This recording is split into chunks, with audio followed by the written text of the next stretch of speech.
What's going on, everybody? Happy Wednesday night. I am Aaron, the toy enhancer, And I am a punk with toys.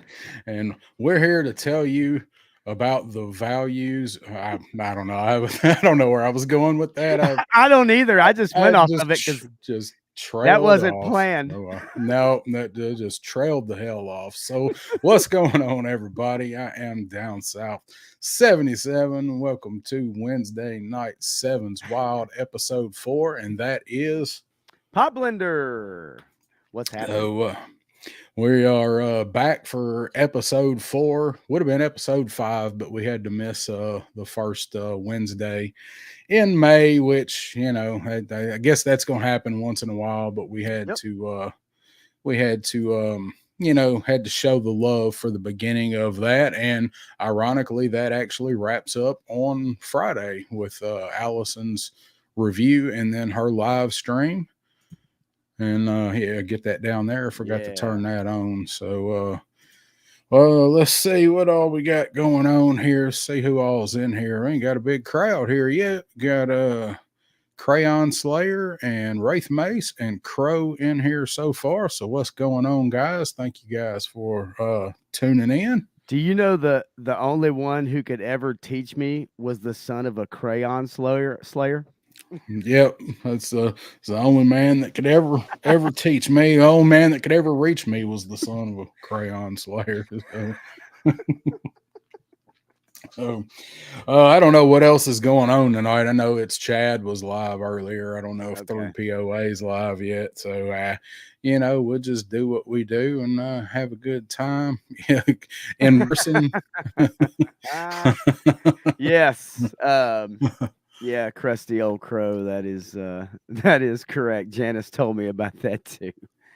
I was Yeah. actually before we started outside taking an adult breath break, and um, and that thing came to my mind actually when I was out there because I saw the chat already started, and for some reason in my weird warped world, that's the first thing that came to my head. I don't Dusty think I'd have. Springfield. It's actually I don't Dusty think I'd have Springfield, crusty old crow, not Janice. I don't think I'd have ever. I don't think I'd ever put that together. Maybe, That's if I why. heard the song, while I happened to be watching YouTube and saw the name, I probably would. Yeah, That's maybe that's how my weird brain yeah, functions. You know. yeah.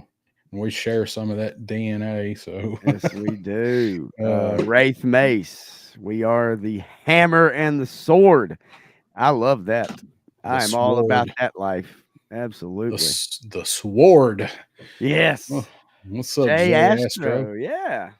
Oh, nothing, man. Just the usual nonsense. We ain't even got to the nonsense yet, but it's coming. So Yeah. Yes. it Oh, is it's coming. coming. I can't wait. Can't wait for our little surprise here in a little while. That's gonna be So fun. um I'm looking at my notes over here. So before we before it goes off the rails here in a little while, I will go ahead and I will give you guys an idea of what the show's actually about tonight. Tonight we're going to try to keep it kind of light. We're all tired as shit of hearing about Viper Island. All I'm going to say about it is it looks like he's down to about 19.4, and there was a good video I watched I think yesterday that come out talking a little bit about that from Analog Toys. However you feel about Analog Toys, that was a good video. So you guys feel so inclined, check that out. But we're not gonna swim around the island much tonight unless some shit pops off while we're on stream. So let's hope not. Yeah, man. But we're just gonna kind of keep it light. Fun show, I hope. We're gonna talk a little bit about Yojo June. We got Yojo June starting on Saturday, and we're not gonna go real deep into Yojo June, but we are gonna talk a little bit about some things that we think might might show up, some stuff that We you know hope maybe yeah, we shows up, hope right? That we want. um it's been it's been speculated to death, and I'm sure by the time we do our next stream in 2 weeks, we'll be in the middle of Yojo June, so we'll have all kind of cool stuff to talk about that is actual fact, but we're gonna have some fun with it tonight. And we are also going to introduce some characters into the Joeverse here in a little while. Yeah, Uh, rumored characters yes, that are being brought in that we have gotten privy to. crossover type of Yeah, cross absolutely. characters. Yeah, that's the one I'm talking about. Crow. I figured you'd probably seen it. It's Wraith, yes, but all of them at once feel like somebody that doesn't know any better got a big AutoZone gift card and went and bought all of the stick-on chromium and all of the shit that you can put on a car that really doesn't do anything to it. It just makes it gaudy. That's what it's starting to look like. I want to get some of the vamp stuff, but it's not a priority right I now. mean, the creativity is freaking awesome, right? Like Oh, it's great. You can't discount that, but yeah, some of the functionality and maybe it's just kind of, it if you really want to customize and change things up, here and there, but I'm with you. You're right. It does seem like that. That's a pretty good analogy, actually, with the AutoZone gift card. And it's just like I'm going to put ground effects. Yeah. I'm gonna put new headlights on. I'm gonna put running lights. I need some chrome skulls. I'm gonna put a bra on the front of my car. Oh yes, baby. And some of them clip-on things on your mirror with the little louvers on them that's supposed to make your mirror more wind resistant. And right on the back, it's not even a spoiler. It's just like it looks like a piece that broke off a vacuum cleaner or something. And foot pegs on top so Teen Wolf can car surf down the road. That would be all. That's what I need. That's what we need. We need a Teen Wolf. I do like them. I'm making fun, but all of those upgrades are great. They're just gaudy as shit altogether. I want the driver and the passenger gunner or the platforms. Yeah, super cool. And I want the roll bars, and that's all I want. I think. I may or may not order them. I've already got $100 in the vamp. I don't want $350 in the vamp. So. Jay Astro says something funny too. You are in the wrong place. Yeah, don't get me wrong. Like, yeah, and of course, we just take it with a grain of salt. No, obviously it is fun, but I can't help myself with being a little sarcastic and poking fun at it ultimately at the end of the day. But like I said, I can't deny the creativity. And I think it's great, but at the same time, yeah, it's a little overkill, but nobody ever. Well, I wouldn't say nobody ever complained about overkill. I'd say there's a few people maybe, but it's all in fun, man. It's all in fun. I know there's some dead Joes that complained about overkill, one of which got pushed back to August. So, yeah. Actually, didn't really get pushed back. They just changed the date back to where it was. So I'll talk about that.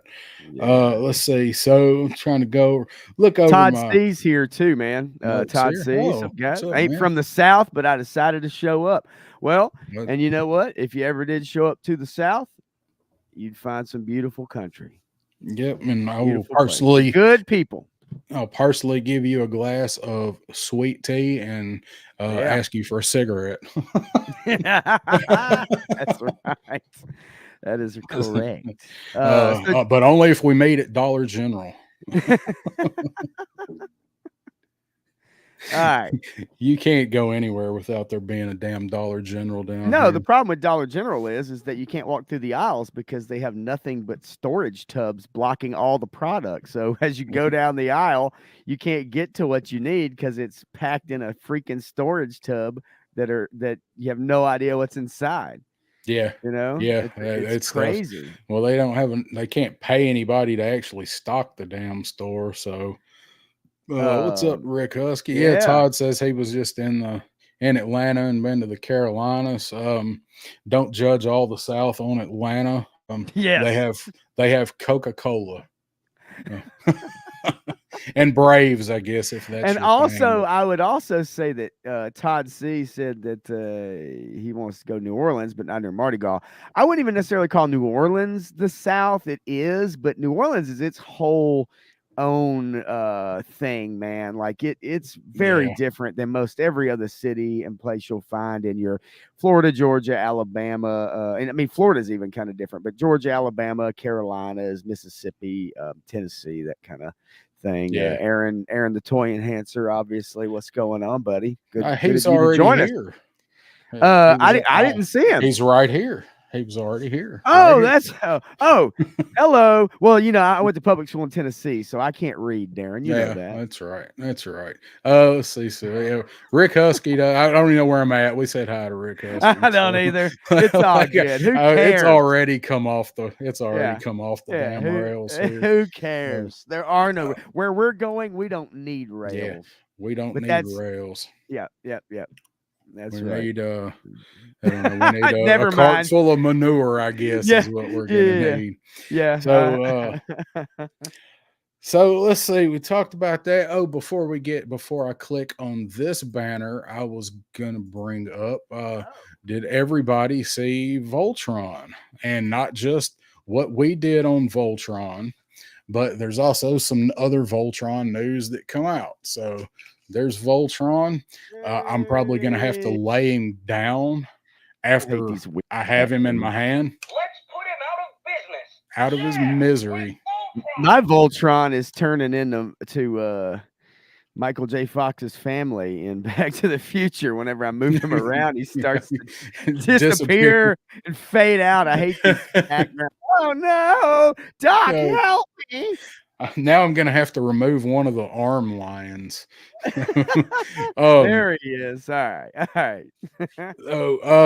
So if you didn't catch it, obviously we did we built our Voltrons together on Saturday, and we had a lot of footage. I know somebody, I think it was Eric Thurman, that was like, that video is long.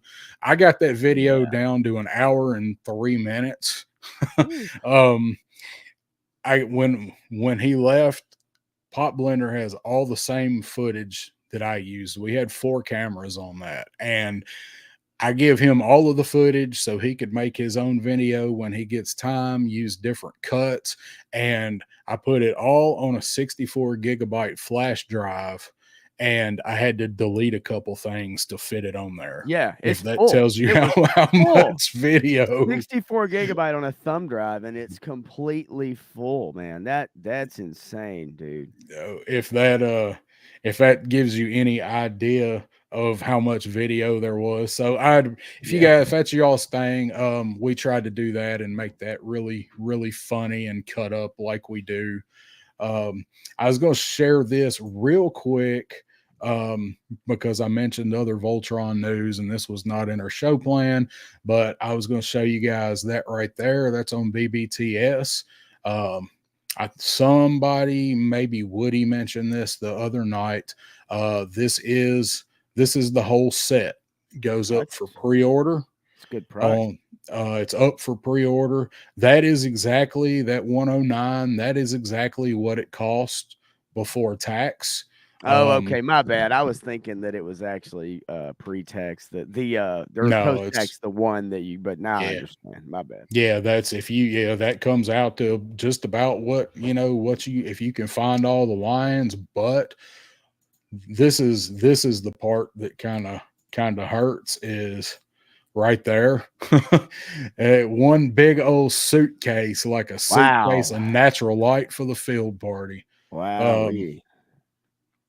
Yeah. So anybody that's upset about, if you hadn't been able to find them and you don't want to pay aftermarket for them, third quarter 2024 is when this is supposed to come out. I don't know what's taking so long. All they should have to do is print the box and the trays. Yeah, I don't know. But yeah, so that's a look at what the packaging is going to look like there. I do like the packaging. I mean, obviously the way we got them, they're individual, and that's just the way it is when you get them in retail like that at the store. But I do Yeah. like that. I do think that's actually a really cool way, and it actually kind of reminds me. Obviously, the way they've done it reminds you of the cartoon, and when maybe the animation, and they would split the screen, or they would half it or Yeah. quarter it with the whatever. So that I like that a lot. Look how happy that kid is. Man, okay, that's That kid's Photoshop. creepy. Photoshop 101, ladies and gentlemen. If you don't know, almost 99% of the time that you look at a picture on Amazon or an ad or whatever, I'm going to go ahead and break the news to you.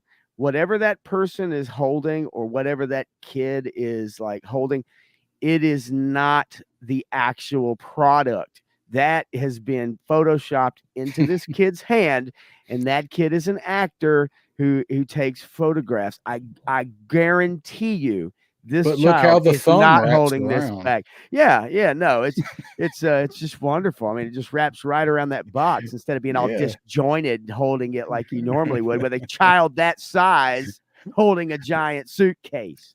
I No. think that kid is fake. That looks like that kid looks like they took his head out of a Norman Rockwell painting. I mean, it To me, literally could be. There's no telling what exactly is behind that box in this photo. yeah, But yeah, no, I'm telling you, it's so funny when you look at these photos, especially on Amazon. It's just hilarious to see some of the photos. My son and I noticed it a while back with Amazon in particular with their products. It's so photoshopped. It's just ridiculous and actually hilarious. Some of them are downright funny as hell. yeah. Aaron's kind of throwing something out here to me. He wants me to trade him, and I'm like, go trade you what? I don't know. I don't know what you got. He's got a super vamp with all the gridiron shit on it. Yeah, I bet he does. I bet he does. He don't have another one of them snake eyes hanging around, does he? Another one of them bad boys, does he? I didn't see another one, but he's probably got a stockpile. He's got them piled Who up like knows? stormtroopers. Who knows with somewhere. him? He probably So. tossed it in the corner and don't even realize that it's there anymore. Set some power of the force on top of it. And then possibly Mav just got back from percussion camp. What's popping? If y'all don't know, that's my boy, up? And he can take all the jokes and all the cussing and whatever anybody wants to do in the chat. He's heard all that. Yeah, he's heard all that shit before. Yeah, he's good with it. Good to see you, buddy. I was going to go back to what Aaron said here. Hit the lotto when you found those. I've been to 12 targets.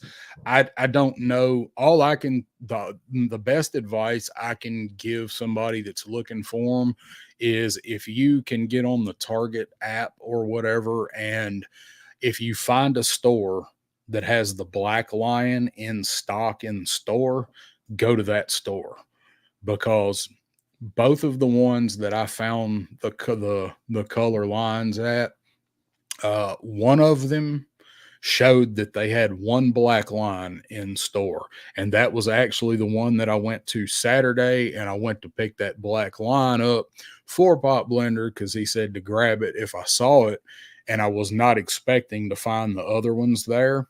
The other store where I bought mine at on Friday, they did not have the black line listed as in stock, and I just happened to go by there and they had all of them. They had the black line and it was not in stock online. So that is my best advice, is follow any of them that pop up with the black line. I want to say hey to Bobby Wold here too, man. What's going on? Have you guys seen the Ramen Toys Bridge Layer / Wolverine? I actually have noteth. I'll have to dig that up here in just a second and take a peek. Yeah. It just I think Monday he posted the first pictures of it were Monday, because when I was watching Punk's stream, I was also looking at Instagram and I saw it right after they popped up, and I actually said it in his stream, but I don't know if he saw me or not because it was toward the end. But I did see that it looks badass. I like the bridge layer and I like Wolverine. So that I gotta check out some ramen stuff in person. He's gonna be at Joe Fest, and he's actually gonna have the prototype of another one that he Oh posted wow. today. So a Uh, tank, like it's actually like a Night Force kind of looking Mobat. Um, yes. Yeah. and he said he's gonna have it at Joe Fest. So I'm interested in it, but I need to get it in hand. I know Punk did his review. He actually got the ramen racer from his buddy that brings him all the stuff to review, and I've only been able to watch about half of it. He seems to like it, so if you guys have watched that review, you know, but I hadn't made it all the way through it. It looks badass. I got to give the dude credit. It looks sweet. So yeah, there it is. All right. Yeah, man. That's super cool, dude. I mean, come on with it. Give me some stickers, right? Give me some stickers. Give me some Movable stuff to put on it. tracks. Yeah, movable tracks. Yeah, it's awesome, man. Super, super awesome. Yeah, Jay Astro, I'm with you. If you guys aren't as happy as that kid with your Voltrons, then you're doing it wrong. Just saying. I mean, I was happy with it. If you watched the video, we both absolutely love that thing, man. You know, Yeah. it was fun putting it together. It was fun joking around with it and everything. But I mean, we can't not point out the flaws. I mean, you know, it is what it is, and I would be remiss if I didn't at least point out that it was difficult for it to stand. The joints, as the weight, you know, as you put them all together, the joints didn't want to hold up quite as well, and so it is what it Yeah. is. I still love it. Don't get me wrong. I love it. If you guys want to see it, like I'm gonna try to do this without hitting the button, because man, you Oh actually, my gosh. we forgot to Turn him point off. out, I think, that it has a switch you can turn the effects off. But I mean, he's like every, like, to see the leg joints are they're really loose. Like that's a problem. There goes the shield. That's a problem when posing him. But I mean, it is what it is, and if you get them, you definitely notice that. Now, you know, I mean, and so, but it doesn't mean you can't pose them and stand him up and stuff. But you might need a little help. I mean, you Yeah, really might need a little help with I've getting not him in like a cool tried. position. Yeah, I actually have not tried, because one, I haven't had time, and two, um, he looks cool sitting here on my review table, I and I know, just right? really hadn't had time to take him and mess with him. So he's just standing here guarding Yeah. the mat. So Um. you shouldn't be saying that here. Yeah. So. Wait a minute. It's No, no, no, no, no, no. He knows better yeah. than that. I think he's talking about the ones he used at drum camp today. How about that? Okay. All right. Um. All right. All right. So, you know, the Voltron video, yeah. You know, if you guys definitely want to check it out, man, and if you haven't, it is long, but And yours we is had a going to lot of be fun when? making it. Yeah, I know. Well, let's see. The stream last night, the stream tonight, doing some research, and then having my son a couple days ago for a couple days. So I've got basically tomorrow and then Friday, I'm going to be able to Friday night really edit and put together some fun footage. So hopefully Friday night I'll have a video. I may have some breaking news here in this stream today about Friday day, but we'll talk about later. Talk about that later. But we've talked enough about Voltron. We probably need to move it on along, right? Yeah, let's move on. So we need to go ahead and get to so what's going on? What's going on? What's going on? Which nobody has still won the no prize and figured out what that's from. Yeah, there's a clue for you. There's a clue for you. So what's up to Woody Triple Deuce, the Figure Addict, and Loki Wartooth just popped in. So what's up, fellas? Woody, I don't know if you're watching. We just got through showing that Voltron box set on BBTS. No, I am not. Somebody is gonna have to guess it. Damn it! Sooner or later, somebody will, and I might even give a hint. Pop just gave I gave one, a pretty big hint. I'm gonna give one. It's probably on the end of this stream. I want somebody to get it. Um, so what's going on? And by that we mean what's going on with news.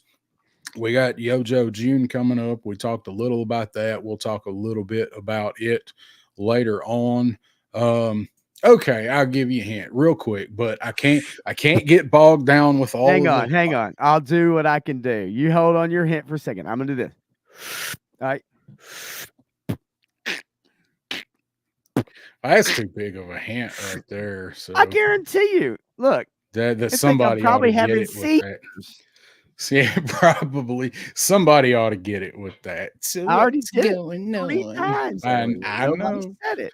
So we'll give that a minute to marinate. Yeah. Okay. Well, there he is. Loki got it with that. You made mean, it easy.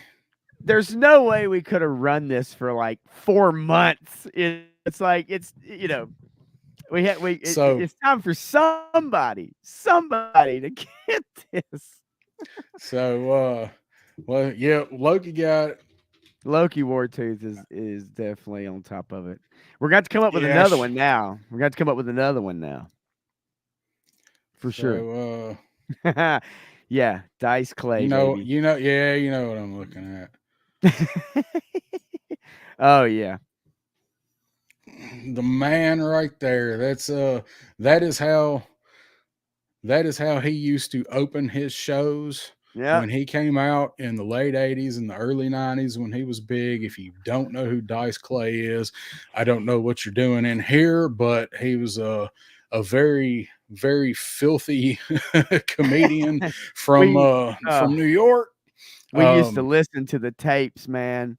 Me and you'd be hanging out listening to those cassette tapes and just losing it. Yeah, that was when he would come out to do a show.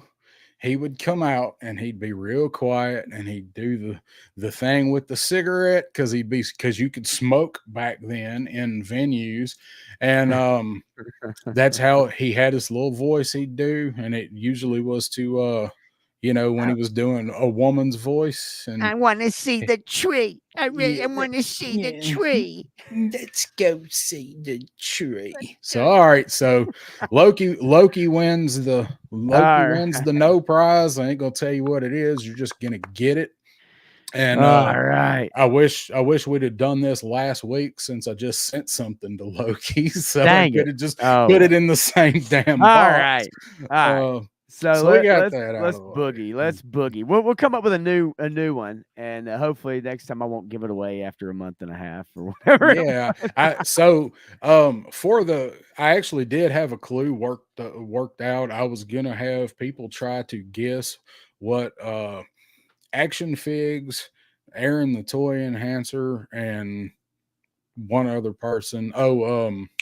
Legend Series. I was going to try to have somebody guess what the three of those had in common, and that's obviously New York. So that was going to be my hint. So we got that out of the way.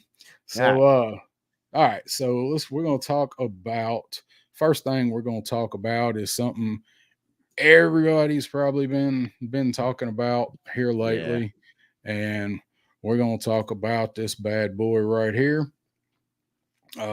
This is, of course, the Kickstarter for Skybound that's going on right now, and I don't know why that's not moving. Is that moving on y'all's screen? It's moving on mine. Nah, it is straight chilling at the top. Okay, well, you over on your second screen? Yeah. Either way, so we'll talk about that just a moment. This is the Kickstarter that come out for Skybound for the new G.I. Joe Compendium set. Launched yesterday, and it hit the. Here, you want to back that out? And I'll pull it up real quick. I've got it right here. If you want, sure. If you want to pull it up, I don't know why it wasn't scrolling down on my end, but it's all good. I mean, I got it right here if you want to just kind of roll through. It's already gone over $1 million. Yeah. So it funded in, I think it was 4 hours was what their original goal was for it. 6 minutes. I'm sorry. Says it 6 right there. minutes. I think Holy 4 crap. hours. 4 hours was hitting all the stretch goal or the unlocks, I think, for the first bit of it, maybe. 6 minutes they funded the project, and it's already what, 152,000, almost $153,000 in a day. This thing's been live for right at a day. Did anybody back this? Anybody backed it? I have not personally. I will back it and get probably the $300 one.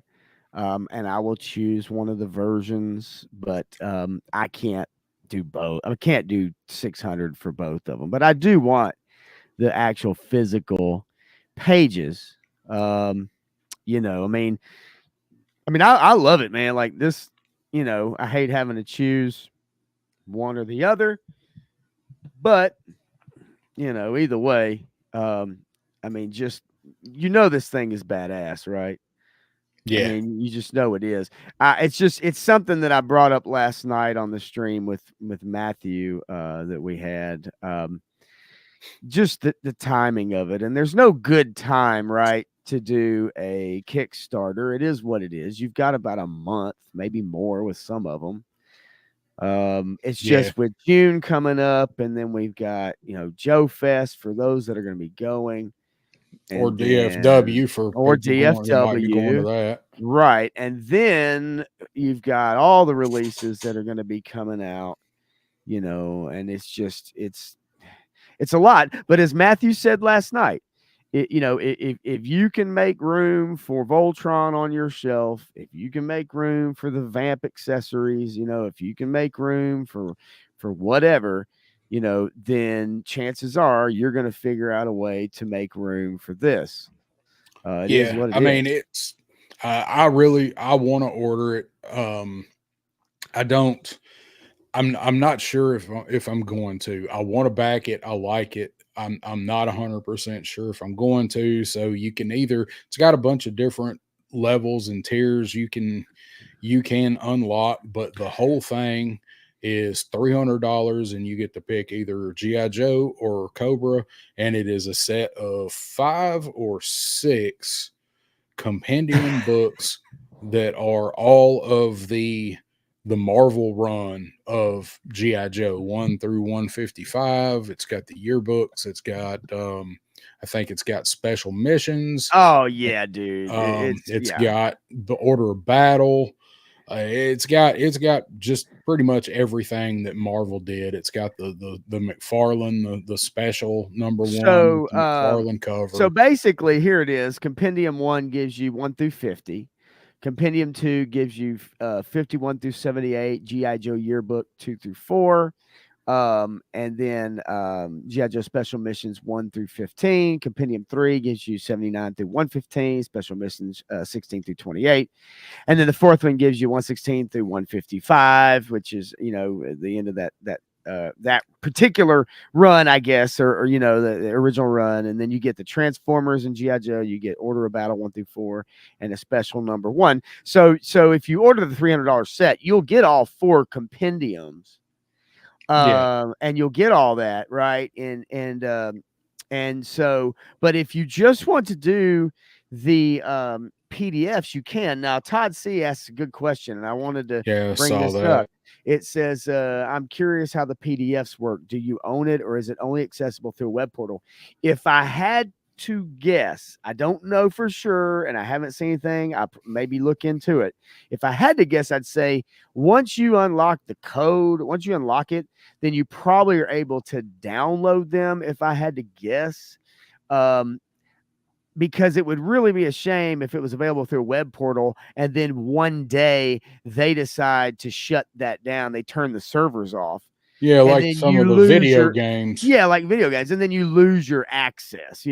I can't imagine that being the case. If you did want to just read the comics and you just want them on PDF format, I'd say it is a good value, unless you can find other means, and I have been able to do that in the past, like I even said last night. However, this is an official. So there may be some extra bells and whistles that come along with those PDFs. I don't know. Aaron makes a funny comment too there. Yeah, saw that. So I'm gonna go back to exit full screen. So Woody backed it, and who else? War Chest backed it. I would, if I back it, I will definitely be backing the Cobra set. My thoughts on it is, I don't know. It looks beautiful. I like it because it's it's officially licensed. It is endorsed, so that makes it official. It's a beautiful set. I don't really need it, is the thing. But you can say that about anything we buy. That's what the point Matthew was making last night, is that it's one of those things. It's like, you'll reason with yourself and figure out, well, do I really need it? Do I want it? And then ultimately at the end of the day, you make that decision, right? And I don't know about that, but I don't know, man. Listen, I like books, I like comics, man, but I like some teddies. Come on. Then again, this probably is cheaper in the long run too. Oh, and they probably hold up for longer too. They probably stay firmer longer.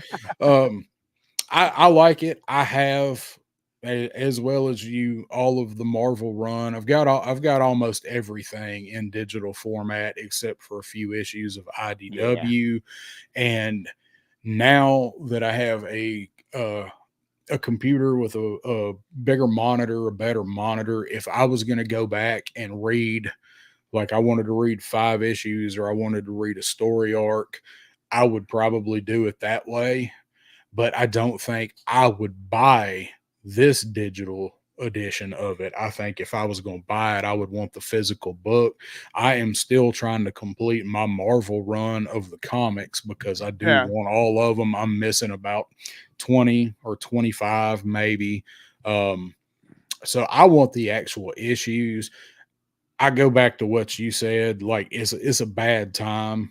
I made the comment that it was smart for them to launch this before June because people might not be thinking about Yojo June yet in all the pre-orders, but it is going to end right in the middle of it. And it's probably going to end right about the time they launch the HasLab, if they launch it in June. Because I have a feeling if they do launch it in June, like what we hope, it's probably going to be toward the end, kind of as a grand finale. Yeah. So, you're going to have that showing up. And of course, you'll have however long to fund that. It's, a month or 2 months or however long the campaign lasts. So it won't end till July or August, but still, that just in those 2 things, if you back this and you back the HasLab, that's $600+ Yeah, we don't know about the HasLab, and the HasLab is an immediate pay, right? You can't just pre-order it and hang on for a year or whatever, right? Like you pay it, you buy it, it's a done deal. So you're adding that into where you can't really float that if you really needed to for some people. And I know people do a lot of floating these days. It is what it is. I mean, I do.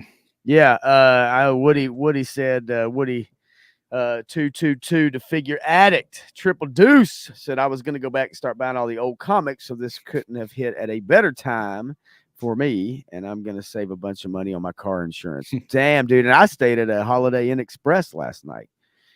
Yep. I didn't do shit.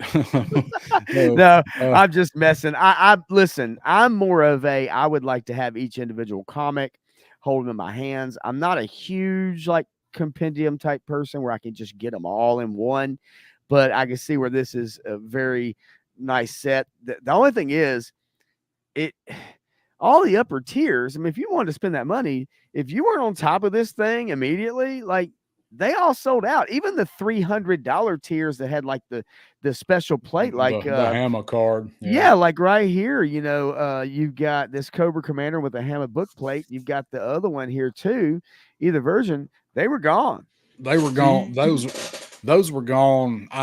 I know within half an hour. I don't know Oh, how fast. It was about half an hour. Yeah, so knowing that, it is kind of a shame that that happened, but $300 still pretty cool. It's a good deal. Matthew Yeah, worked it's a out the good deal if you math. I really want mean, it. it's less than $1 an issue for it. Yeah. So So yeah, man, it's I pretty cool. I do think it is a good value, but it's just I'm not sure if it's something I need personally. I'd just like to have it for my collection. Yeah, And the other right. thing is you got 50 issues in one book. Like you're gonna read them, you're gonna be flipping through them. That book's gonna get a lot of wear. Mhm. Um, the it's not nowhere near as big as what the omnibus is, if anybody got that thing, but that Yeah. monster, like, it flexes under its own weight. Like if you read it, if you're not sitting at a table, like I read it on the couch and I prop one end up on the armrest and I hold the other end up with my leg and this hand and flip through it. So it that's the other thing you got to look at, is if you're actually gonna read them, you're gonna be Well, putting some that's wear and on you them. know what? You just took the words out of my mouth because honestly, I think most people that get this, they're not even going to touch it. It is I going do too. a display piece. It is they're going to get it and they're going to look through it and they're going to go, man, yeah, I remember that issue and oh, this is awesome. And then I think at the end of the day, it's going to end up being more of a put this on the shelf, show it off, take them, out of the box, whatever it is, put the compendium up and all that stuff. Maybe look at the cards, or I mean, whatever that you got, Yeah. that if you got it. And then I think it's going to end up being it's going to be on the shelf. I'm not saying not everybody's not going to do that, but I think the general consensus is I think it's going to be so unwieldy to try to read. Yeah. It's hard to read something like that, man. Like it really is. Yeah, you're not gonna throw it in a backpack and take it to the beach. That's for Ah, damn sure. and So even at home. So what Woody, some of the comics are expensive, definitely spend way more than 300. Yes, you would, even if you bought beater copies with the cover torn and shit. Some of those issues are really expensive and they're going up, right? Because G.I. Joe is getting so popular again. I discovered this last year when I decided to start completing the run again.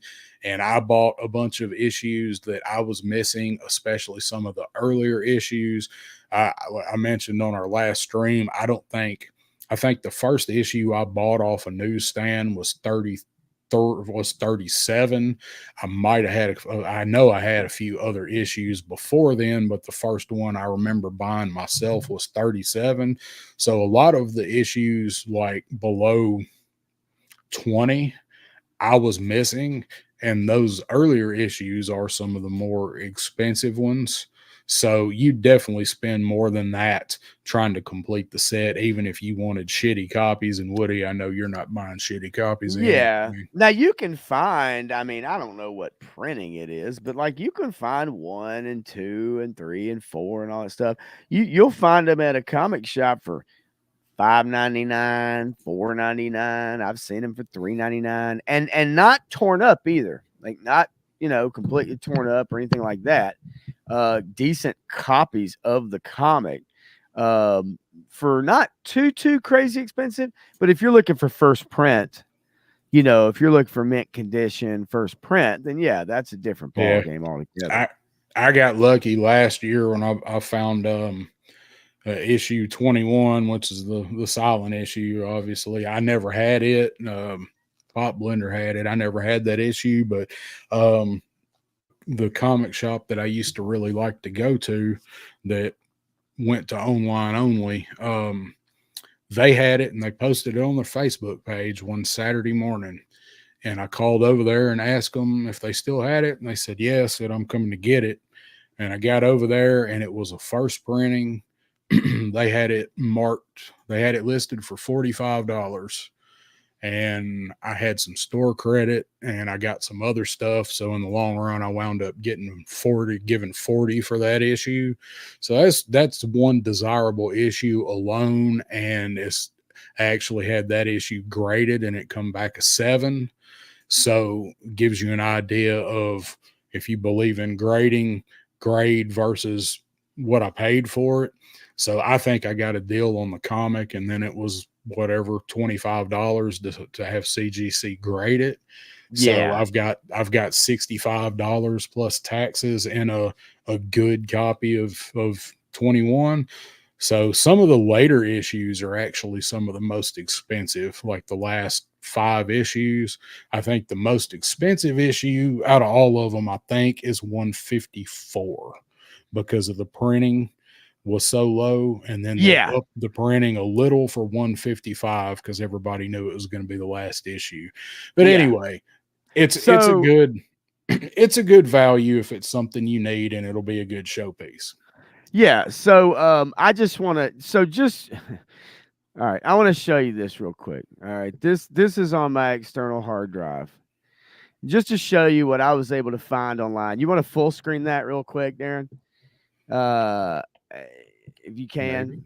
Maybe not. There we go. All right. This is on my external hard drive. So if you guys want to see, these are all PDFs. Okay. I got this off of a marketplace. I have a lifetime code. So if I need to re-download all of them. So just to give you an idea of what is out there, if you want, and I just read a comment about somebody wanting all their comics at their fingertips. If that's what you want, you can find it. Okay. So just to get an idea, right here, let's see, just to get an idea, there we go. So if this is every, you know what I mean? Like this is number, 70 through whatever, that's the PDF. And if I pull it up, I can pretty much, it's kind of hard to do here, because it's not showing. But look, I'll stop that screen and I'll show this one real quick, just to give you an idea, and then I'll be done with it. But what's cool about this, man, is like, yeah, if you've got them in PDF format, dude, there's just one of how many of them, right? And you have the same of them, right? I sent you to the same guy. You got every one of them. This is every freaking G.I. Joe comic that's ever been done. Not all of them. Not all, a few. but pretty much most. All of the them. Marvel. It's all the Marvels. But, all the Devils do. Most of the IDW. Yeah, okay. It's missing a few, but like there's more comics in here than it take you forever to read all this stuff. So my point is that I've got all that stuff stored on my external hard drive, and you just unzip it. You extract it. It's a zip file. You extract it, and right there, like literally, you've got almost every one of those, especially the Marvel, the Devils do. You've got a bunch of the IDW. You've got all these other ones, Transformer G.I. Joe. You got Special Missions. You got all that stuff I got for a certain price. It wasn't that expensive. And I have them forever. If I ever lose them on this hard drive, I can go back, get that email, put that in again, and re-download them if I need to. So that's one way to get them. The Origins are in there. The Cobra, the best, one of the best G.I. Joe stories ever. The Chuckle story, dude. It's Last all Laugh. That's in there. All there, yeah, and it's awesome. So that's one way to get them, and one way to read them. Now I will tell you, I'll be glad to hook you guys up. So it's not a problem. So but get the compendium. That's a collector's item. You want some comics? Let me know. You know what I'm saying?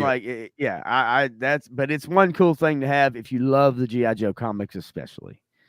So that's that. Anyway, it's a lot of gigabytes, but it's pretty cool.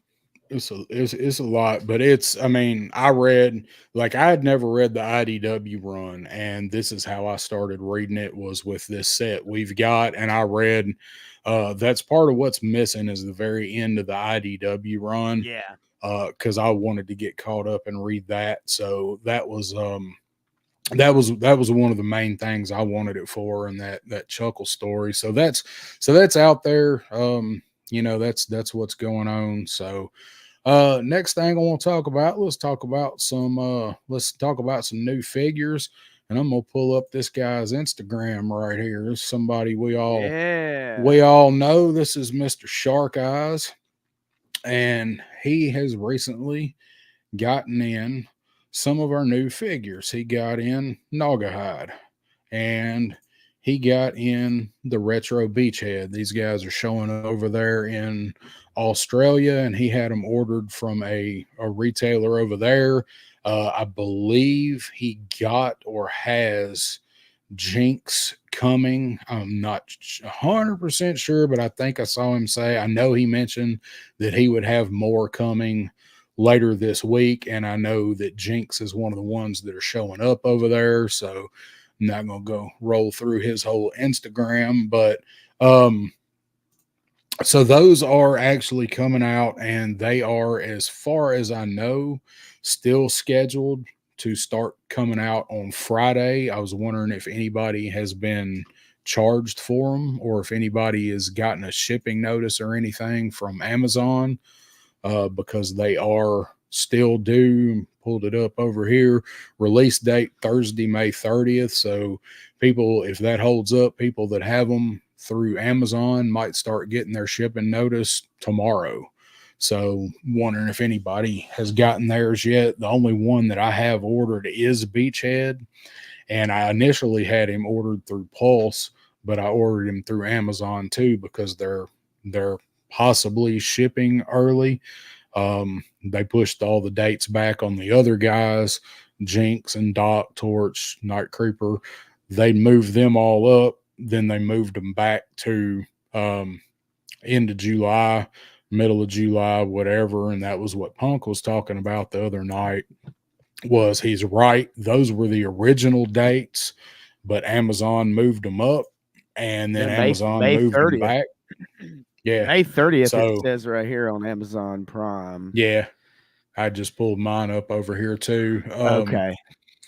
So those were originally the dates, was July, and as we know, I've talked about it before, it's a damn shell game with the shipping dates. They keep swapping them around, and you got people like me that will order them from Amazon and from Pulse, and whoever ships first, you cancel the other ones if you can remember it.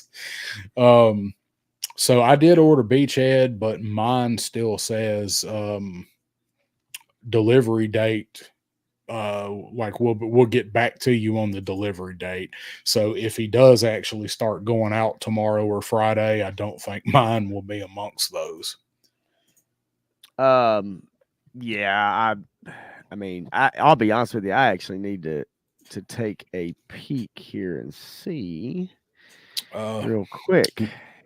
Loki said he's sad about Naugahyde's lower half. Yeah. Yeah, I watched Shark's review on it, and he was not super pleased with it, and I don't blame him. But you guys know my feelings on Naugahyde. But if Walmart holds up to that error they made where they had him listed for $24.97, hopefully I'll get him for that. If they don't, which I don't think they're going to, then I'll be waiting for a sale. Oh, you know what? Give me 1 sec. I'll be right back. I forgot something real quick. All right. No, you just come right back there whenever you're ready there, buddy. So does anybody else other than Aaron have these guys ordered at Amazon?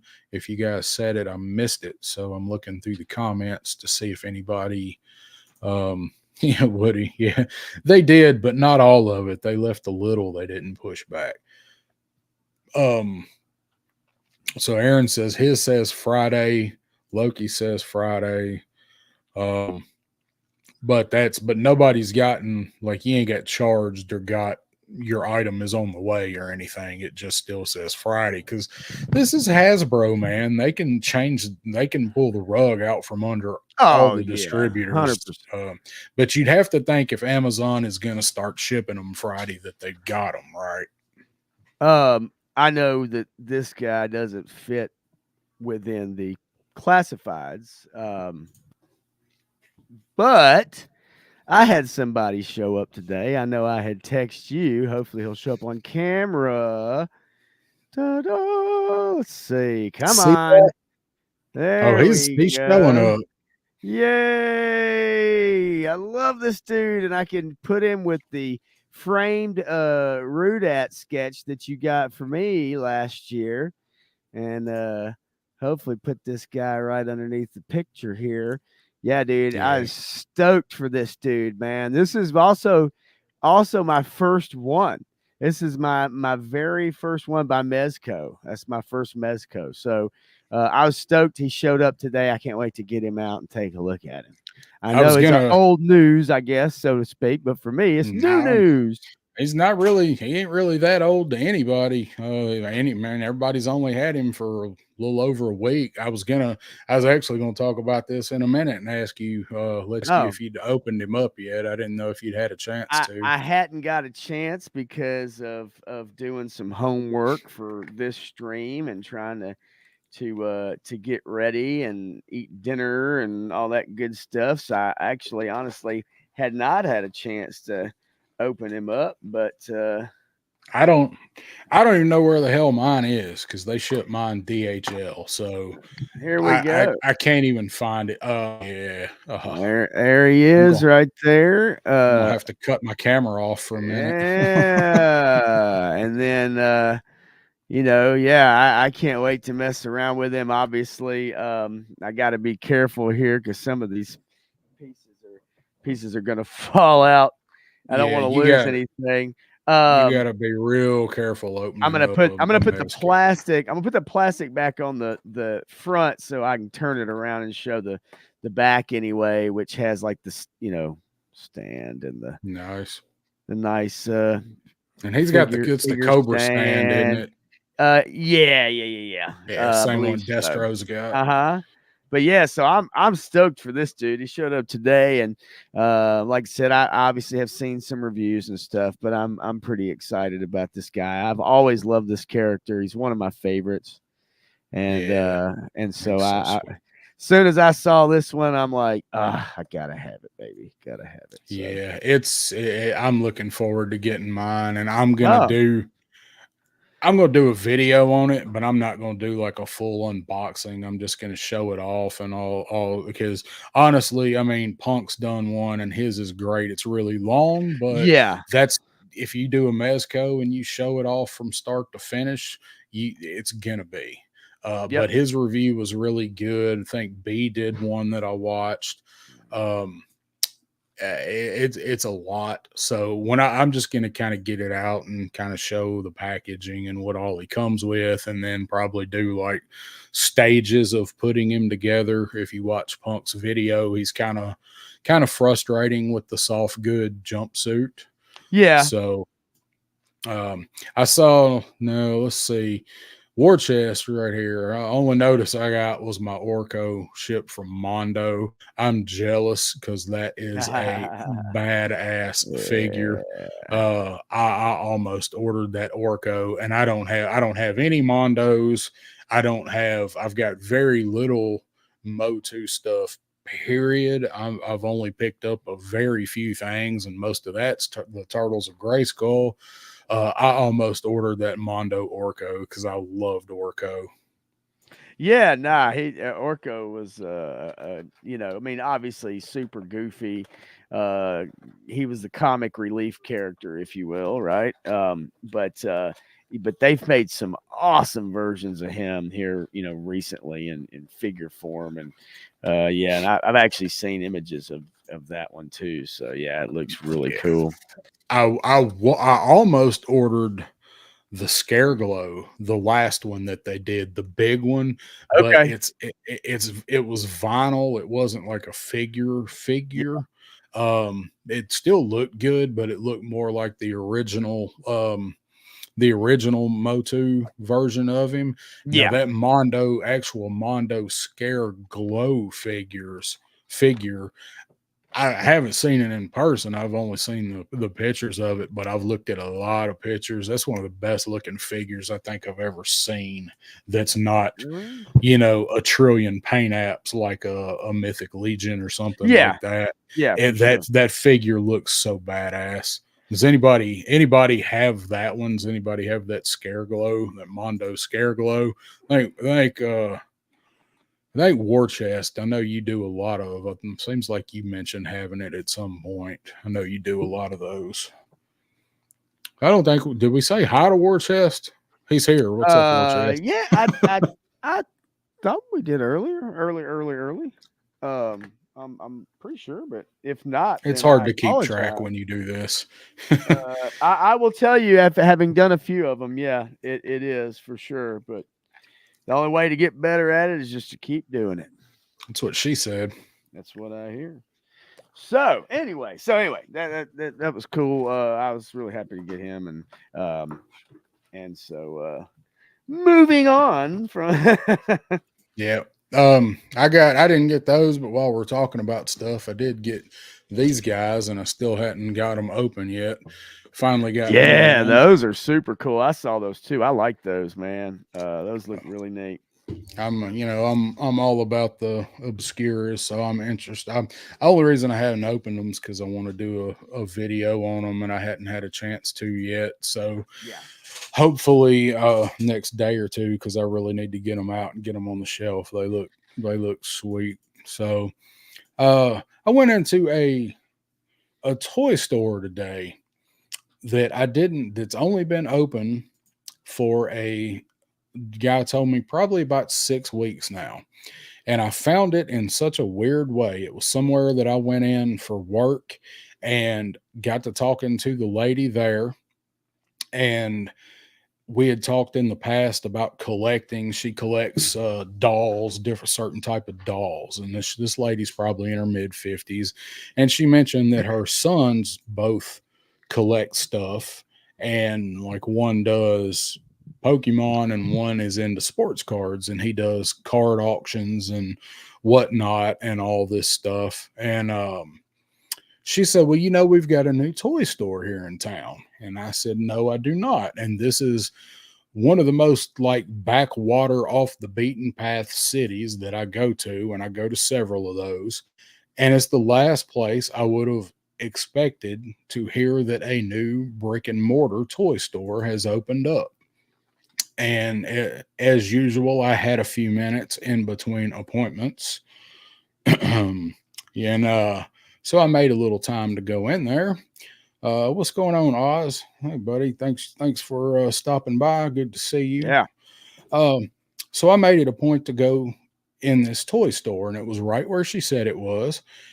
The storefront looked interesting, and I parked and I went in, and I found a new favorite place to find vintage stuff. In the middle of nowhere. In the middle of nowhere. nowhere. I walked in this store. This guy's got old stuff. He's got new stuff, but I haven't been in a store in a long time that has this much vintage stuff of all lines. He had vintage carded Joes. He had vintage carded Motu. He had in the box Mask. He had a Boulder Hill playset that he said was complete. He had carded Star Wars from the original trilogy from the 80s, 70s, and 80s. So much stuff. He had a huge Mythic Legion section. He had a shitload of Mezcos, including the Punisher one that I really want. Just an amazing, just an amazing store. And it was a nice size store. I agree. And I'm going to bring this up in a little while. Oz, he had some of the Bird Wave. He actually evidently has been buying and dealing toys for a while. I'd never met this guy before, and I'd never seen him around before. And he didn't sound like he's from here, but he sounded like he's from the South. But this store, I mean, it wasn't as big as the one that you go in, Pop. But it was large, and I got to talking to him about some of his stuff. He is going to be at the Nashville Comic-Con this weekend, and he was talking about that with another customer, and we all started talking. He is also going to be set up at Joe Fest. He's in there packing Hey. up stuff that he's taking to Joe Fest. Awesome. So we'll actually have a local guy to find there at Joe Fest. I mentioned that I had a YouTube channel, and he said he really doesn't do a lot of YouTube, that like he doesn't watch a lot. He mentioned a couple of the huge channels, Pixel Dan. Some of the large channels are really the only ones he watches. So I mentioned I had a channel, and I said, do you mind if I film in here? Would that be okay? And he was like, nah, go ahead. And I was like, well, it won't be today. Like, I need to plan a little better. But I want, I didn't want to walk in and just start filming stuff, but, guy was really cool. The name of the store is Yo-Jo Depot. So I Dude. thought that was a hell of a name for a store. Yeah. I mean, that's awesome. I guess, I mean, I'm familiar with where it's at, where you were at. Don't get me wrong, I haven't been there, but I know where you were at, today. And it's interesting that I guess you would find a place like that has a really small population, right? And the amount of people in that population in that town that collect stuff have to be minute, right? Yeah. Like infinitesimal. You talking like probably 2% out of Yeah. 100% that collect anything along the lines of this. So I wonder, did you get a chance to ask him, hey, what's up? So did you get a chance to ask him if a lot of his business is online? If that's where he like makes most of his sales and stuff? He does do online, but he actually wanted to do a brick and mortar as well. Sounds like he's had a store somewhere before. Okay. And he mentioned out there at this store that the rent was really cheap, and you know where it is. Yeah. It probably is really cheap. I mean, like a fraction of. He told me that the place he's in, his rent is only a little bit more than a storage unit to hold the stuff. Oh yeah, what it used to be like here, 20, 15 years ago, I guess. Yeah. So he had funny Mr. Wonderful just showed up. His whole counter was where I was talking to him at, was he was unboxing and laying out a bunch of wrestling figures, because one of his customers told him that they'd like to see some more wrestling figures in his store. So he had a stack, probably 8 or 10 figures long, 4 figures tall, 5 figures tall of wrestling that he was about to make a room for in that store. He had a loose, complete Mission Brazil set. Oh, get out of here. What? He had that. He had 2 Japanese mint on card Japanese Joes, one of which was Snake Eyes and the other was Duke, carded and sealed in protective case. He had a couple things I was interested in. I told you about some of the box stuff he had. He had a complete in box and a good looking box. We all like good looking boxes. Terradrome said it was complete with no broken tabs, and he said, and these were on a shelf up high and they were in the box, but said it was complete, no broken tabs, no missing parts, and it was clean enough that he would put it out and display it in his collection. He had a Cobra Bug, which is probably not everybody's favorite, but I liked it. I had it. It was boxed with sealed contents, never been assembled. Golly. And I don't collect vintage. Like I'm busy. I like classified. Vintage is too pricey for me. I'll pick up some things here and there, like I mentioned, wanting a dragonfly, and a good wild bill, stuff like that. One thing that he told me it was loose, but it was 100% complete with the box. It was all disassembled. Back in the box was a Rolling Thunder. Oh yeah, that's right. Yeah, you told me that earlier. Yeah, that's awesome. loose complete with box, Rolling Thunder for $350. That's All of the cluster bombs.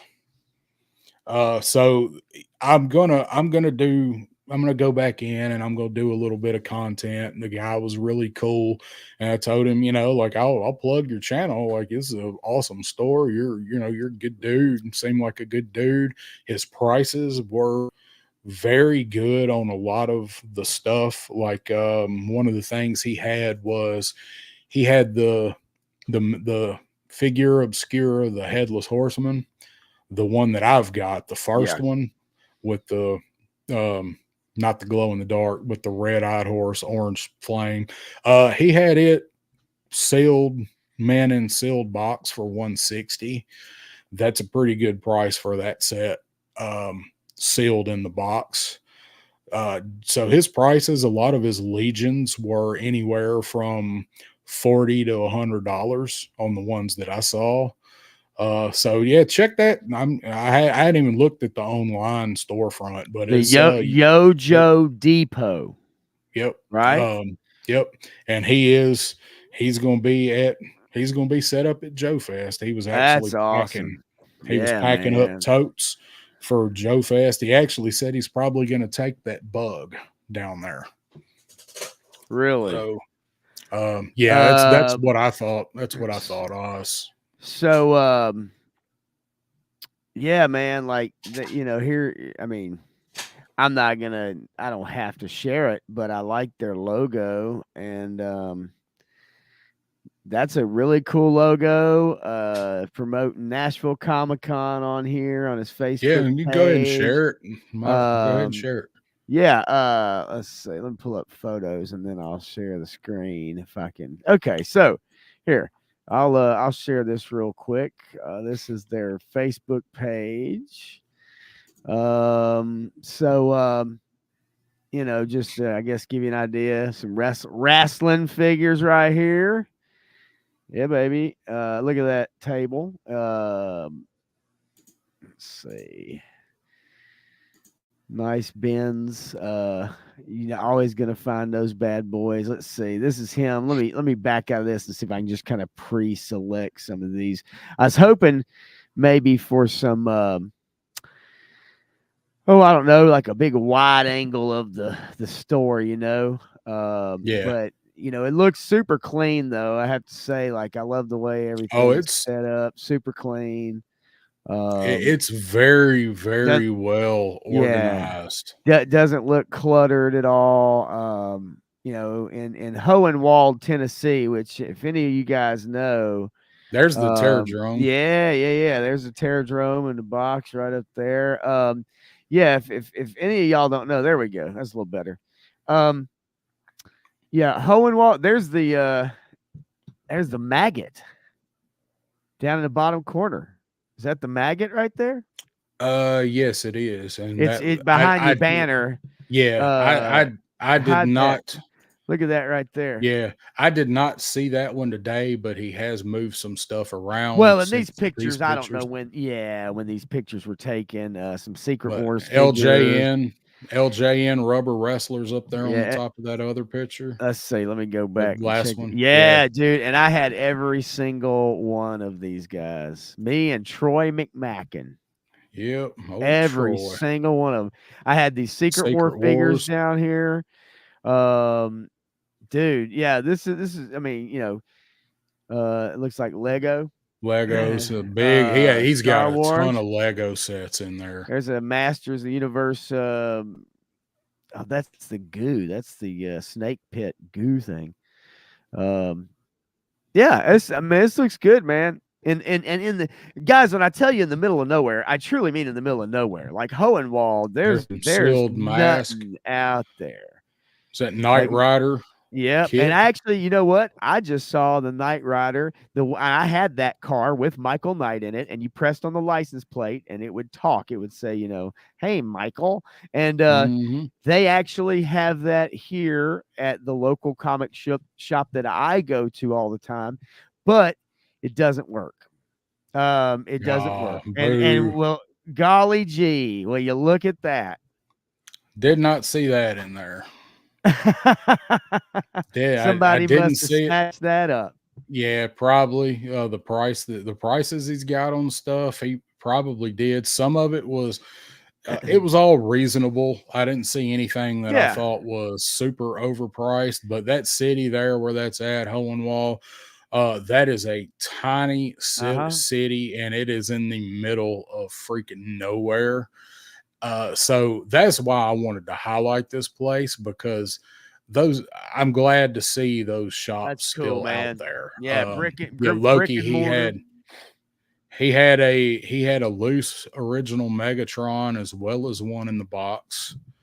At this place, for me to go to one of these stores on a day off, it's got to be a pretty damn good store for me, even for me to go toy hunting on a day off. But this store, it's from where I live, it's probably about an hour and 20 minutes roughly from where I live. I would drive to that store on a Saturday to shop and look at some of the stuff that they've got. So it was great. It's all the kind of stuff you see at a booth at a show. Right. It was very clean, organized, hardly any comics. He is predominantly a new and vintage toy shop. He probably had 300 comics in the whole place. That's cool, man. Mostly toys. Got a few comics. Most of the comic shops I go to now are mostly records. Mostly records, Yeah. and they've got physical media, some toys, but they got comics, but it's mostly a bunch of albums and vintage books. And He magazines. he had two boxes. He had two boxes of albums. I didn't go through them, but I know he had good albums. They were all sealed, no used albums. These were sealed vintage Oh, vinyl. okay. And I Cool. know good stuff because what was on the very front of one of the two boxes was a copy of Thriller in the cellophane. Okay. Sweet. Yeah, man. I like Yeah, it. Well, Loki says he's on eBay. I'm sure he is. yeah, Maybe and we'll run down there one Saturday. I saw and I saw it kind of when I was scrolling through trying to figure out what to share on here, and I saw his eBay store, and there's a couple other things, but the Facebook page has some good pictures. So Yo Joe Depot, check it out. Go online, man. Give the guy some business if he's got some stuff that you like. Maybe you can find something for sure. Yeah, so like I told him, Cool. I told him I'd be back down there and shoot some footage and stuff, and I'd plug him on the channel. Seemed like a good dude. I haven't actually done business with him yet, Yeah. but took plenty of time to talk to me. Did not seem very like I told him I had a YouTube channel, and he wasn't like trying to get me to plug him on, he was like, oh, bring up my shop or whatever. He was like, oh, that's cool. I don't watch a lot of YouTube. Like, all right, that sound like a pretty straight up dude. So next thing I want to bring up, don't really have a whole lot of other news, stuff like that. So we're going to talk about this again. Let's go over you and your show with Matthew. Y'all had your second one last night. Yeah, it was good, man. It was a good show. Had good participation too. It was a lot of fun, man. We we went over again, it's movies, TV. We'll talk about some comics and stuff. Not a lot of toy talk, I guess, but we did bring up the compendium and the the Kickstarter and everything. Yeah, possibly Mav enjoyed it, and I appreciate that. Hopefully it's not just because we're related. Hopefully you didn't need any of those tight joints to yeah. No, it was fun, and I enjoy talking to Matthew. Obviously everybody here knows him well enough, right? But man, I mean, he knows his stuff. He's got me beat, and when it comes to quite a bit, he's very clear and concise, where I tend to be a rambler. And so yeah, rambling man. Yeah, exactly. Any old rambling man. Little Waylon Jennings. Yes, I am a rambler.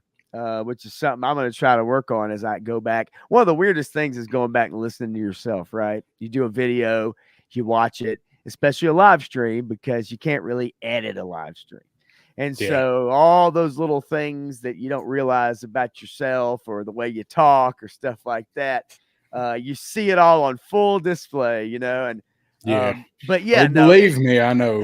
Yeah, it's a lot of fun though, talking to him, and he's clear and concise and passionate.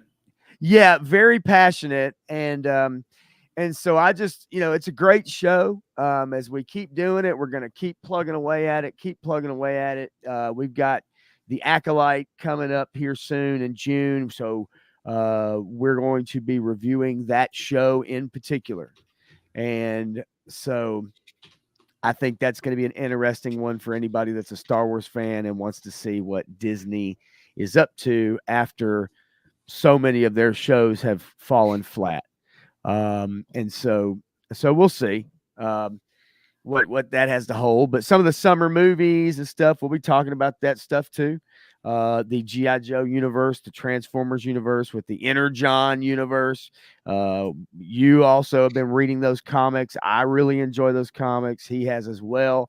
So we're going to really kind of try to talk about that coming up too, and dig into it, maybe with some speculation, hopefully, and kind of review that as well. So yeah, man, I love it. Crusty Old Crow says, I really enjoy Matt's commentary on the toys we discuss and the insights of the generational or unique timeline related issues they were in.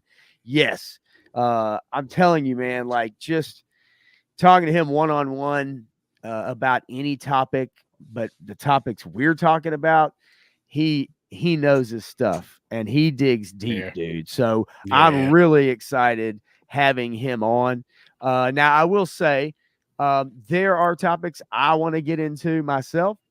And so those are some things that I'm not able to really touch upon with him. We kind of dance around the periphery, when it comes to some of the more political stuff relating to pop culture. So I will actually be doing my own daytime stream. It'll be on Fridays. I'm going to probably do that around 1 Eastern Standard Time, so probably right around noon Central Standard Time on Fridays. I will probably do my own stream, and I will dig into some of those more political topics that Matthew and I don't want to really get in on our show. You know, we really want to have some fun, and I want his insights, and I don't want him getting bogged down and, you know, some of the stuff he doesn't feel comfortable maybe talking about necessarily, at least on camera. So, but I am interested. And so, so I will be talking about the comic industry and what's happened to it and why it's been down. I will be talking about film and television and why these shows suck. I'm going to dig in pretty heavy on this stuff, and I will give my unfiltered opinion on it. And it's no different than what I talk about here. It's just, you know, gonna dig into some topics that they are what they are. So, and there should be conversation about it. And I think you're with your time, you're probably going to get a lot of replay once you get a little bit of traction, because it's an odd time slot, but it's the time that you can do it. You know, I know while I'm out driving around, I will be listening to it. Crow says he will be there. Yeah, man. Loki says thank you. And I appreciate that too. If that does change, but I'm just looking at what I've got going on, and I think you're right from a replay value. It may not pull in a bunch of live people, but consistency is the key. You know, you have to keep doing it. So we'll see. I think a lot of people will see that you're doing it, and once they know, like you said, consistently, they know what's going on. Maybe they can tune in on their lunch break, or maybe they work seconds or whatever, or go back and watch the lives. I think as you get some traction, you'll probably get a lot of replay on the lives, going back and rewatching it, especially if it's something kind of a hot button thing or something that's going on right at that time, So Yes, and Oz, Oz makes a great point here as far as making clips for shorts. Yes. Now I yeah, I also was will gonna be pull that up. making. I'm going to be also making some shorter form content. I'm not just going to do lives. That's not a great way to grow a channel. I will be making, obviously some 7 to 10 minute kind of quick hitting videos on specific topics as news comes out. And so that'll be easier digestible content, and I'll be doing some shorts, and that really all is gonna the quick content, short content's gonna get started this Friday, and then I'm aiming for the following Friday to do my first live, and I may do a live. We're going to be going to Joe Fest. Let's see, what day is that actually on? That 21st. weekend, 21st, right? So that is on a Friday. Of course, we'll probably hit the road. So I may do a quick 1 hour on the road stream. Just as far as getting in and getting acquainted, and maybe pull up the live chat for people that want to watch as we're rolling into town, or as we're kind of, maybe grabbing a bite to eat or something like that. I'll probably pull something up and just do a quick stream, just have some people tune in that maybe aren't there yet or haven't come down. So we'll see. Yeah, because that'll be on a Friday, so you'll be in your time slot, because we'll probably be, hopefully about that time, going through the other side of Atlanta if all goes well about then. So who knows? Maybe we might be behind Aaron and Punk. Who knows? That's true. But yes, I agree. Loki Wartooth woke is killing comics and movies, and I think it's hard not to realize that. But I also don't want to get into that on this stream, because that's not really what this stream is about. So I'll be tackling those issues myself. Yeah, we're gonna move along, but I wanted to bring it up and let you we need to talk about it, because you are definitely one of the main people that's in new, as long as I am in the fellowship. So we've got to promote each other. Travis says daytime stream would be cool, and if he's plugging away at work, he'll listen. So love it. That is very, very much appreciated. You like that? That's why I said the toy enhancer was already here. That is great though. I love it. And you wasn't here when we started. That's how I come in. I'm Aaron the toy enhancer. I'm much better looking than that guy. Yeah, man. I tell you, that was a rough video, wasn't it? Man, any women watch that video, they had to go shopping for drawers after they watched me and him toy hunting.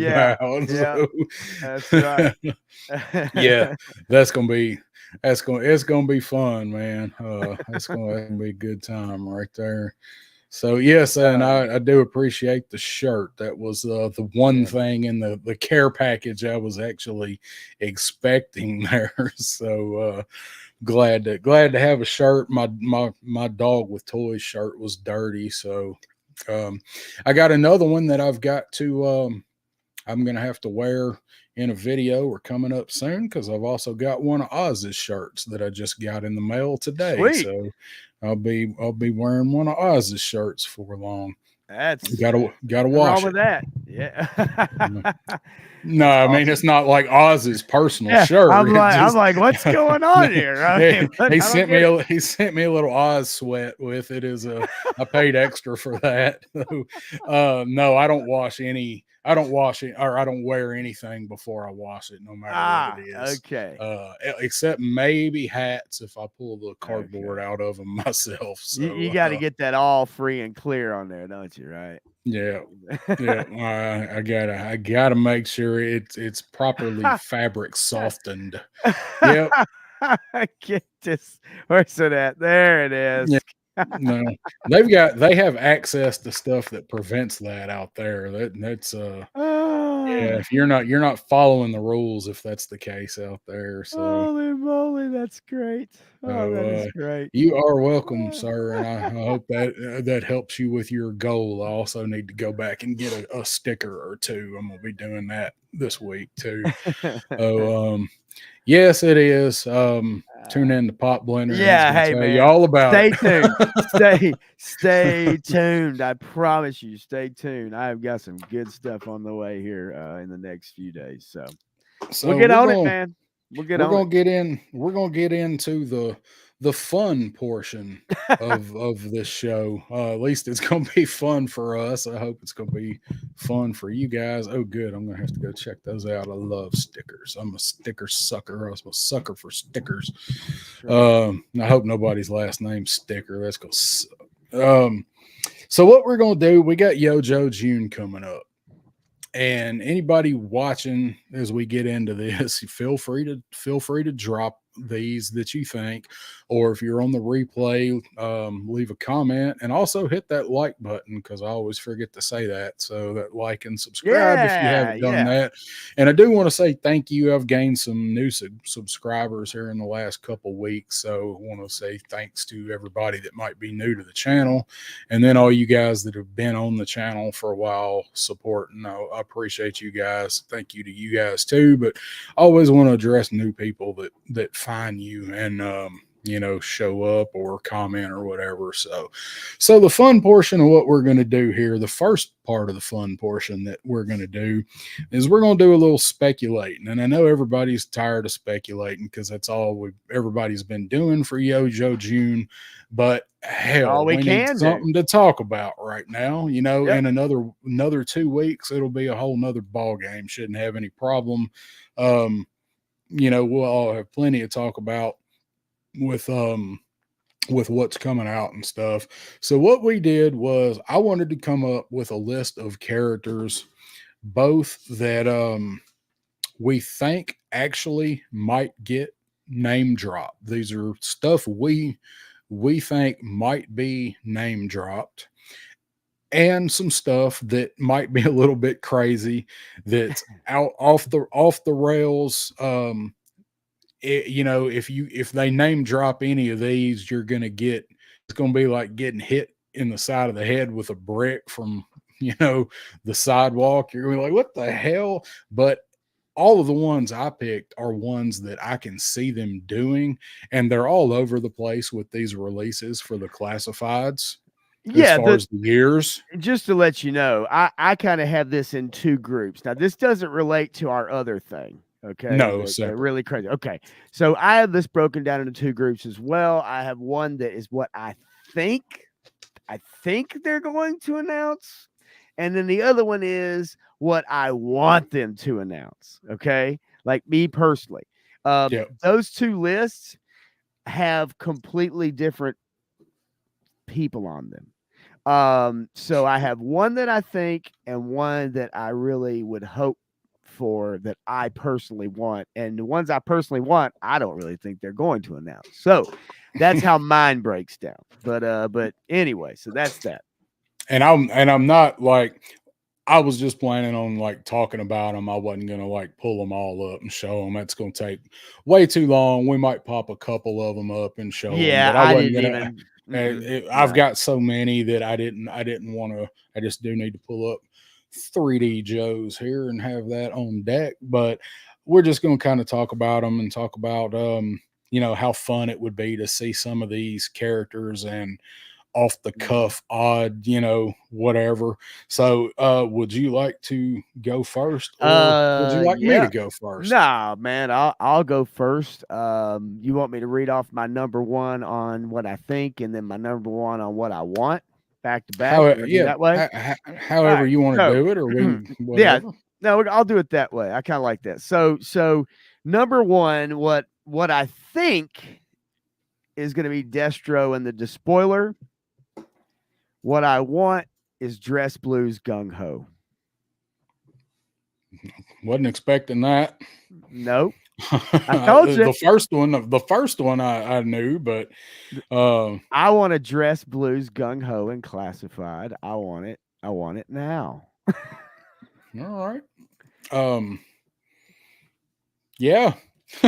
I mean, that's all there's to it. I got nothing to tell you. I think the first one is obviously a possibility, or whenever at some point in time, I'm sure. But as a kid, I loved the Dress Blues Gung Ho.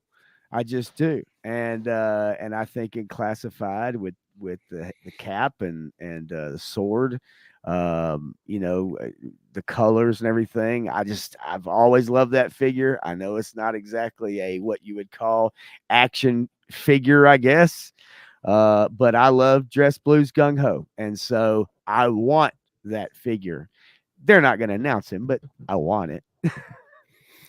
That is an interesting one. I don't know. I think if they did that, it would tie into what they're doing with the 60th anniversary figures Maybe. after it's no longer the 60th anniversary, Yeah. like next year, because Right. they're gonna milk the shit out of that. They might change it to Oh, action, sure. just action, whatever, and drop the anniversary part. I was kind of looking through the years of what we're kind of moving into, right? And I was kind of going through, and yes, there's some goofy stuff in there, but again, the second part of my list is just a what I want, and all these figures fit within from like about 87 to 90 ish. Yeah.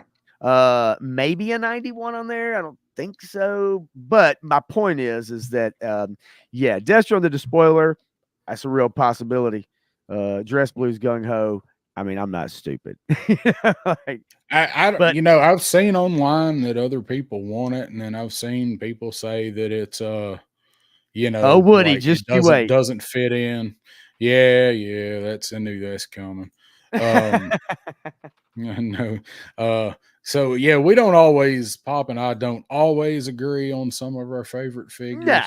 but I got it pulled, kind of going through it here. Like we have everything from 84 that was a carded figure, except for Blowtorch, and he's been name announced. And we have everything from 85 except for Airtight and Footloose. A lot of people really, really want Footloose and Airtight both. I think Airtight will make a great figure. We're going to see him with Mole Rat reuse, I think. But those 2 years of carded figures, we've gotten almost everything from them so far. So, ambush. That'd be a good retro figure. I just don't know. I don't know. I think there's enough people that would buy it, but I think once those people buy it, I think it might warm pegs a little bit. So Yeah, I mean, who it could, but it doesn't mean I still don't want it. yeah, I mean, you can want in one hand and shit in the other. And I have. I have. Sometimes you're just out of socks. All right. So I'm gonna have to check these off so I don't repeat them. So one that I think could possibly be announced, and it's not one I particularly want, and a lot of people don't believe me when I tell them that I don't particularly like this character all that much, and that's Muskrat. Yeah. We're gonna get Muskrat. I don't dislike Muskrat. He was just one of those characters that came along and was like, for me, was like, like, I mean, he's not bad. I just didn't really have that much attachment to him. I had Like him. this shotgun, he's got the shotgun was nice. his hat, just green uniform. I mean, yeah, I'm with you, but he may or may not be on my list. He may or may not be. Yeah, we're gonna have a few of these that probably intersect, I would think. And you did come up with a couple vehicles too, right? Okay. All right. So that's one that I think will be dropped, and I'm impartial to it. I don't yeah, that's right. He is, isn't he? Yeah. I think there's only one from Tennessee, and I don't remember who it is. I think he's from Oak Ridge. I can't remember who it is. But so one that I want to see and we're definitely going to get, but I don't think we're going to get it. Like I don't think they're going to drop it this for June, and that's the Crimson Guard Immortal. I always really liked that figure. That was one of the later figures. He was what I think 91. I got to look it up. Yeah, he was 91. So he was in the line with Big Ben. Another version of Lowlight. They haven't got very far into that line yet, but that is when Big Ben come out. So they have already tapped into that year. But I always liked that figure. I think they could do it really well and redo those funky. He come with those like twin Gatling gun type guns on each hand. Yeah. So I think that would be a really sweet figure, but that is one that I would like to see, and I know eventually we'll get it, but I don't think he's coming this year. But that's one I want to see. Oh yeah, yeah, definitely. I mean, I mean, you know, so far now. See, that's I was gonna highlight that comment because I love me some Grenadiers. That was one of the last really figures and I guess one of those kind of subsets or whatever that I really dug before I started to age out of the line a bit. At that time, I really loved the Iron Grenadiers and so yes, I am wanting them. It's time to release them. Yes, I agree. Let them flow. Speaking of which, are you ready for me to bust out my? Okay, so number two on my list of who I think is who they're gonna announce is Voltar, Iron Grenadier, and right under Destro, if I'm not mistaken, General. There's one of your Grenadiers right there, Woody. And then one of my wants is another figure that I always loved, Hit and Run. Love some Hit and Run. I love the paint. I just love it. The camo. I always love. Yeah, baby. See, boom, boom, boom. You guys are right on top of it. So those are number two on each of my two lists. Voltar and then Hit and Run is my want. I do think we're going to start getting the Grenadier action coming, and I think that's going to be a focus along with another particular set of figures, characters, I guess, that have been on the way, and they're now just starting to show up, I guess, with the reveals that we got not too long ago. Yep. Think you are correct. And that also does take two off of my list because I had both of those on my list as well. Cool. Hit and Run is one that I'd like to see, and Voltar is one that I think might possibly honestly get name dropped during Yojo June. I think they're going to do an awesome job with him too if they do. I do too. Voltar, I was kind of at the time he come out, I was kind of meh with him, but I loved his colors. And if you imagine them doing that purple and that gold classified, he'd be a fantastic looking figure if they did him. So that takes them off. So I will go with one that I think they might possibly announce that I do see some love for in the community mainly. And when I say community, I'm mainly talking about Kimberlin's classified community page. That's the one I'm on the most. Is Repeater. I can see them name dropping Repeater. Breaker, Fast Draw, Med Alert. Fuck is Med Alert? I know Breaker's from Tennessee. I've fallen and I can't get up. It's Life Alert. Oh, my bad. Sorry. Oh shit! It's really Zorana is the old lady with the walker that's laying up against the kitchen cabinet. I've fallen. I can't get up. They still run a version of that commercial. I know you guys remember that. You stayed up late as shit like we did. You Oh remember my that God. commercial? Oh my God.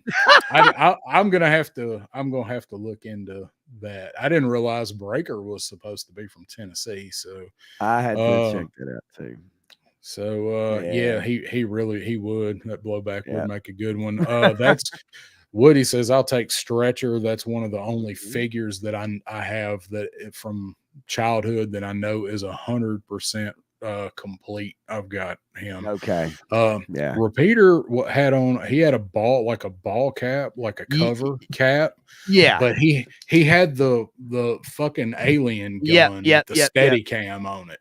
Yeah. So he had the gun that Vasquez and the other dude, can't even remember his name. Yeah, it was he had super cool. The gun that they had. I think they'll pull a fast one. And I think they might drop a repeater. Yeah. And one that I hope that they drop is Mercer.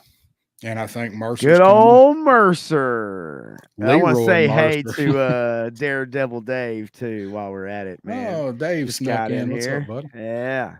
But I think they're going to drop Mercer. And you mentioned earlier the new comics, the Duke and Cobra Commander, Energon Universe. I haven't been reading the G.I. Joe one, but I know in those, the versions of the characters that we see in those comics are the classified designs. Okay. So if you look, I guess, I they guess so, they are Scrap Iron and his drone. They're Clutch. They're the classified designs. So I think they're going to drop Mercer, and he's going to be as we see him in the new comics. I don't think they're going to make him a Joe. I think they'll make him kind of ambiguous, maybe. They might make him a Cobra, but not put a Cobra logo on him. So if you want to turn him into Renegades, Slaughters. That's what I mean. I would rather them have all three of them just out, like that. I don't really give a shit about Taurus and Red Dog, honestly. I mean, I don't know. I don't either, but Mercer's not. I mean, even for me personally, I could give or take him myself. Yeah, I always, Mercer was the cool one. I actually did like Taurus. I didn't really care for Red Dog, but I actually did like Taurus. Taurus was funny. So those are two that I think Repeater. I think we'll see Repeater, and I think we'll see Mercer, but I want Mercer. Well, I tell you what, Frostbite. Oh yeah, what's going on? I gotta apologize to him too, real quick, because I was going to try and make his live on Monday, and I told him I was going to try and be in there. I thought it started at 1:30 our time. It started at 4:30 our time. I couldn't make it, bro. There'll be a time that I do, but I couldn't make it that night. So I told you I was going to try to be there, and I couldn't make it to 4:30, and I wouldn't have been coherent if I did, but I'll get there. I understand. All right. Well, I'm going to go ahead and share this guy. That is pretty funny. Well, it's not a stream for words like ambiguous, but it is a stream for words like globulous. Yeah, dude. Let's do the bugaboo. Yeah. Come on and shake a leg or two. Let's do the bugaboo. So you ain't got no legs, Lieutenant Globulous. Brother ain't got no legs. You got no legs. So I think Globulous, they're gonna drop that bad boy. They've already dropped Nemesis, so I think we're gonna get Globulous. I'm good with that. I'll tell you, back in the day with the movie, I hated Cobra Law because of what it did. I think to the line really just kind of and what they did to Cobra Commander made me more upset than anything. To be quite honest with you, that really was it. And then my other guy is my homeboy Hardball. Gotta love Hardball, man. Come on, man. Tell me right now. that gun, that launcher, dude. Oh Holy yeah, that's the cow. best part about him. I like that part. Now it Still is got that. goofy. It is goofy with the baseball jersey and the cap, but man, I loved this dude back in the day. I Yeah. mean, I ain't gonna lie, like I loved hardball back in the day. Yeah, when we played Joe's, man, you always had That's hardball and hit right. and run. You picked those. Yes, Those were your two. You've I always love picked those dudes, man. the later era. Yep. Yeah, man. And so anyway, those are my other two actually off of my list. Is Globulus and Hardball, and then I have a feeling we might get into a little crossover here. So what's your next couple here? Did you pick one for a dark horse? Like Uh, completely out of the blue. yeah, I Um, guess kind of, okay. yes, but Some of mine are, but because I've I got have one that, and it's one I want to see, but it's also one that I think if it shows up, people are going to be like, "What the hell? Oh yes, take my money." Um, right. so one of those. So one that I think they are definitely gonna name drop is Monkey Wrench. Okay, I'll take him Uh, off my list because I uh, have him as uh, well as my next one up, actually. he is he's the only OG dreadnought that we're missing other than Thrasher. What I call the OG dreadnoughts, and really honestly for me, I've talked about it before. That's Buzzer Ripper and Torch to me, but you got to throw in Monkey Wrench and Thrasher because they were Sunbow. So I do include those. So I definitely think because we're about to get Torch, they've already name dropped Xandar. We'll be getting him Yeah, next year. it's only a So matter of time. they're stringing it out the same they're doing with the original 13. So I think they're going to name drop Monkey Wrench. And another one that I think they're going to possibly name drop. Monkey Wrench is the one that I really want, but another possibility is Salvo. I think they might Okay, bust out a okay. Salvo. I Um, thought long and hard about Salvo in my dreams. No, I did think about Salvo though, as far as a you too. possible It's some reveal. bitches like Freddy Krueger. I did though. I looked and looked, scanning. I thought, man, I could see it. I could see the figure. I think it would be fun. I did not choose him, but I could totally see it for sure. I have this guy, but I never really cared for him. He was from 90, and that was when they were really starting to get a little Oh yeah, nutso with the weapons. He's got this yeah, giant, and I got it pulled up yeah. I'm because I looking at forgot it about right. it. Yeah, I'm Like checking him out right it's now. it's the quad launcher from Commando, except it's not. It's 5 of them. So I forgot what the name of that is. I bet Crow knows. Um, so yeah, he comes with the giant. Yeah, Look at like that shit. salvo What indeed. the hell is he? How could he even hold his left hand, his left arm? Uh, How in the world can you hold both of those things at the same yeah, time? he also comes with a gigantic roller massager What for the his, hell is so he that? can reach it. He can reach his right shoulder with that roller massager. Um, so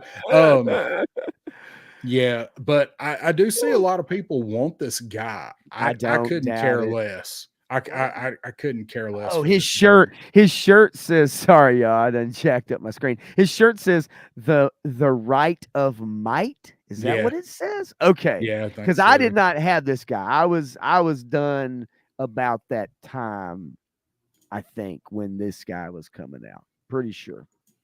Oh, did you get him? Um, Frostbite. Frostbite said he just released his review of the Retro Ill. We oh, talked sweet. earlier, Okay. earlier when we started. We did a little bit of news, and we talked about. I actually pulled up Shark Eyes Instagram and was talking about Naugahyde and Beachhead, and I mentioned that over there you guys are getting all of the new retro cards. So I'm gonna have to make sure I watch that tomorrow. So I wanted to highlight real quick too is wait, there it is. Daredevil Dave. give us Road Pig already. I mean, that was in the reveal, right? Am I? Yeah, he's Yeah. announced. Yeah. But I mean, maybe he's saying hurry up and get Yeah, him hurry up out. and get it to us, right? Yeah, hurry up and Yeah, get it to us. but Yeah, for he's only sure. been. I do think that is one of the digital renders that we will see. We Okay. will see him and Raptor both as a render. I believe personally. Yeah. So I think Monkey Wrench and possibly they might drop Salvo out Okay. of nowhere because people do like him. I'm not one of them, but people do. Yeah. Well, I will go ahead and give who I think they're going to. I know we got the retro CC reveal, but my first one I think they're going to reveal is Battle Armor version 3 Cobra Commander. I sure hope so. I do too. I really hope so. I do think this is a possibility. So it's on my like really I believe it possibly will happen reveal. What can you say? You know, I mean, there's nothing else to say about it. It is what it is. He's a bad boy. If you had him, which I think we probably all had him back in the day, Yeah. then you know, it's I know I love that figure. Even though I love the other ones, you know, I love that figure nonetheless. And of course, in the comics, especially, they did a great job of the reveal, you know, with him too. Yeah. Oh yeah. Well, Loki says it right here. You said, what else can you say? That's what I have to say. I've talked about this figure before. Like they need to do it Oh, as a sure. deluxe with the But see, alternate Fred head. But that's the thing, though. Like, you know, when I look at it as far as, you know, the Fred and armor, you know, you're talking about with the comics and everything. I would love that. Like, I would love nothing more than to have that. I would love to have a Fred in Crimson Guard, you know, uniform. Yeah. A Billy, right? Are we gonna get those? Like, I don't know, man. Like, it doesn't think seem like it's they're that focused on parts of the comic to bring us as much as it is just the 3 3/4 inch line. I do think we'll get a Billy at some point. Well, and I'll go ahead and tell you this one. My who I want, who I'd really like to have also is to join Mutton Junkyard, Law and Order. Yeah. We may, but I don't know. I just feel like it is possible, I guess, that they could keep rolling with the pets, but I don't see it happening yet. But one of my wants is to have Law and Order. But one of my ones that I think is definitely going to happen is going to be Battle Armor Cobra Commander. So there's my other two right there. What you got next, man? All right. So I think one I think that they are going to name drop is Crystal Ball. Okay. We're getting Raptor. We're getting Raptor. Emily likes Crystal Ball. I do think that we're going to get Crystal Ball, and I think this might possibly be the time for them to announce him. He would be a figure for next year. He is also on my I believe they're going to reveal list. Yeah. I think they're definitely gonna drop him. I would think in June, but maybe not. But I think it's a very high possibility that they're gonna name drop him. Good night, So, Woody. My bad. Yep, I didn't know if you saw that or not. Yeah, I just saw it. So yeah, man. Good night, Woody. I appreciate you coming in, man. Yep. Have a good night, man. And you are correct there, but we're gonna get him because he was in fucking Night Force, and see, I don't want that at some point. I don't want that fool. I don't either. But so all right, so those were you did too. Or you right? had well, yeah, you said you had Crystal Ball and who else? Okay, all right. So and if they do Crystal Ball right, it could be a badass figure. So you know, whatever. Yeah. So one thing that I think they're going to do is I think they're going to do a version 2 Grand Slam, and he is going to come with some type of towable launcher like the Whirlwind cannon or the SMS cannon. What year 83, I believe. Version 2? Yeah, it's the version 2 because the actual version 1 was Flash. The version 2 is the silver pads. Yeah, that's right. Well, And they're not gonna do he's under drivers in 80 oh, okay, 83. yeah, that's right. Okay, yeah, Uh, okay. I they're got you. not It's they're not gonna do the one that looked like Flash because they're gonna give us Flash. So I think they will give us this silver version of Grand Slam, and it will be a it'll be slightly altered from what we get when we finally see Flash. Oh, you got it. I've got it over here. If you I'd say, yeah, if you have it. I mean, I've got the vehicle drop down, like 83 overview, but I if you what was the vehicle he was in? There you go. Okay, yeah, there you go. All right, good deal. So that's he come with the he come with the what the hell did he come with? Was it the whirlwind, I think. But I think he's one of the original figures that we need, and I think that they will probably announce him, but they won't make him. He's not going to be a locked behind a paywall or anything, but people want a towable Joe vehicle to go behind their vamp, and I don't think they're going to give us blonde-haired Colonel Hawk just yet. Okay. Crow's flat cannon. Yeah, we mentioned Muskrat earlier. Muskrat. Dave. But I think they will possibly do something like this and give us Grand Slam because he looks identical to Flash, so they'll have to do something different for him. So I think we'll get silver pads and some sort of vehicle to tow. Okay. All right. I like it. I'm all about the original guys, man. Like, it's too easy to forget about. Like, Get me some too, Loki. Yeah, right. It's too easy to forget about those guys, and I think that we need to make sure that they're filled out for sure on the team. And I mean it because it really is. You think about it, man. Even as old as we are, going back and collecting them, man, like it's easy to forget about Grand Slam or Flash or Zap or you know what I mean. Like you just hard to remember them when you have so many figures and those guys are so nondescript, right? They're green with a green helmet, most all of them. Yeah, I mean that's just it. So, who well, else you get? so I don't have to share the picture. I think they're gonna get a little funky, and I think they're gonna name drop reveal sci-fi. That's a good one. I think a lot of people really, really want that guy, even though all of us probably are a little bit probably not sure exactly how we feel about it. I mean, I think it's either you really, really love him or you don't, but I think a lot of people are kind of conflicted about that figure.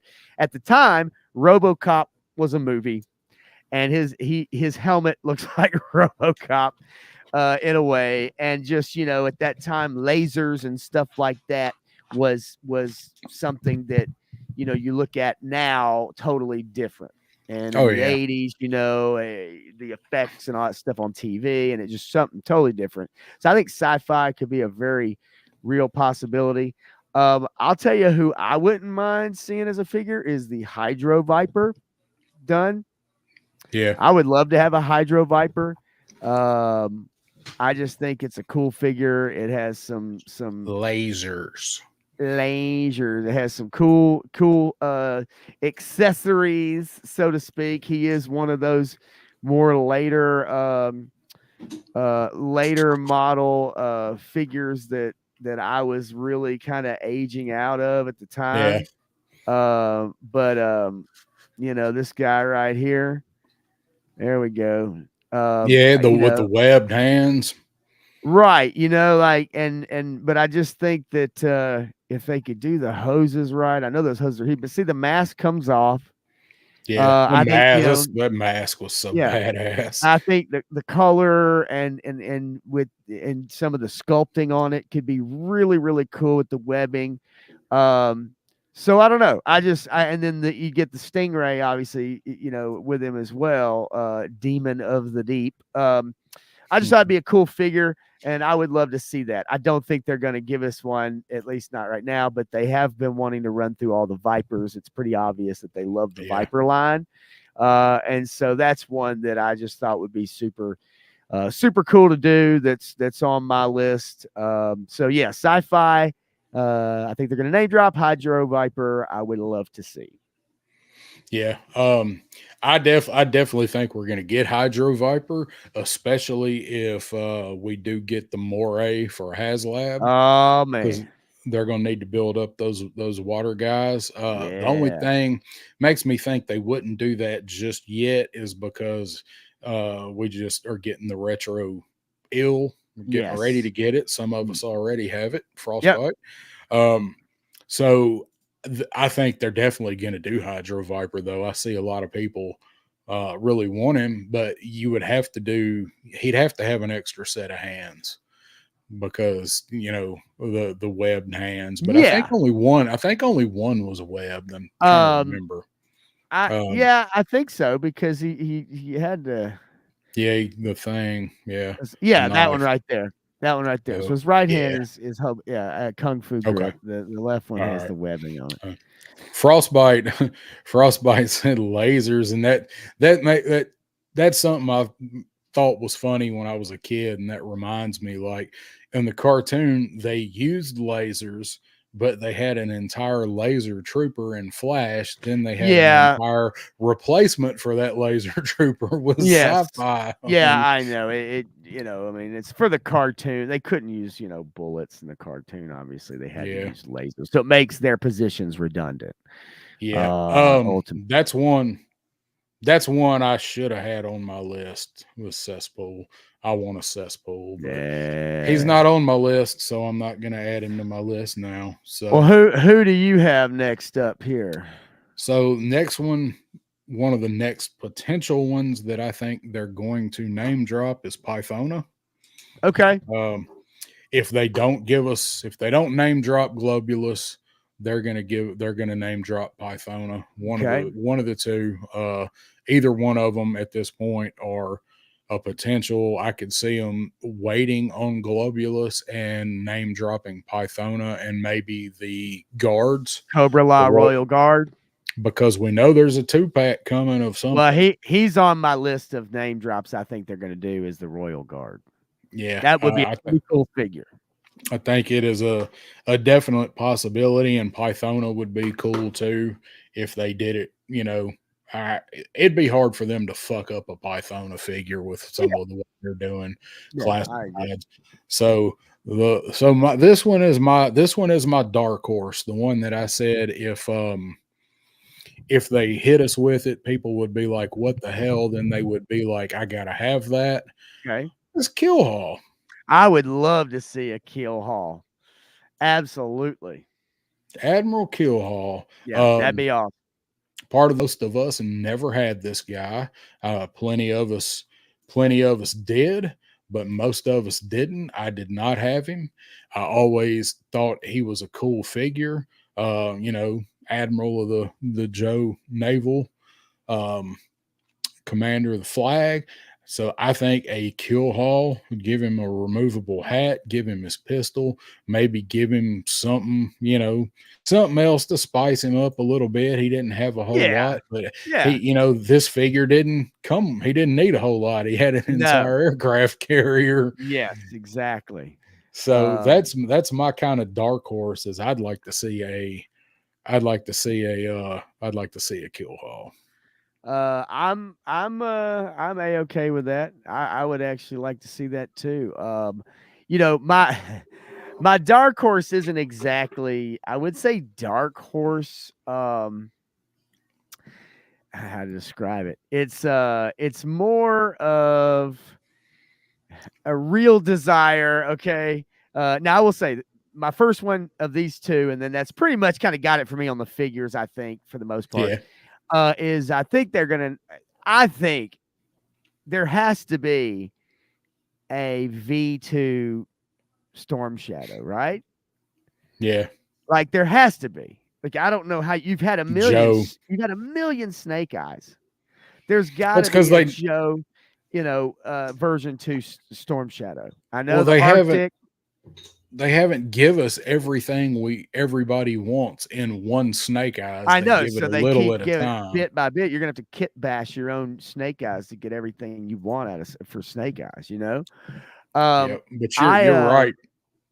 I just think V2 at some point in time, and then it would be goofy, but Targat Yeah, for yeah. Iron Grenadier, The Space Viper, good old with Targat, that giant rapid ass jetpack. Yes, atmospheric rapid global assault trooper. Um, it's goofy, but it's one of those things like, if you're gonna have something that's out there and you want to start getting into your start to get to some of your space stuff, right? That's kind of an Yeah, easy in for that maybe. Honestly, I yeah, did have the Brazil team actually, but they're never gonna do that. So but I would actually yeah. love for a Brazil team, but I just don't think that's ever gonna happen. Well, I think that's a possibility, but I think they got to give us all the figures yet. We don't have Right. any of the figures that are in the set yet.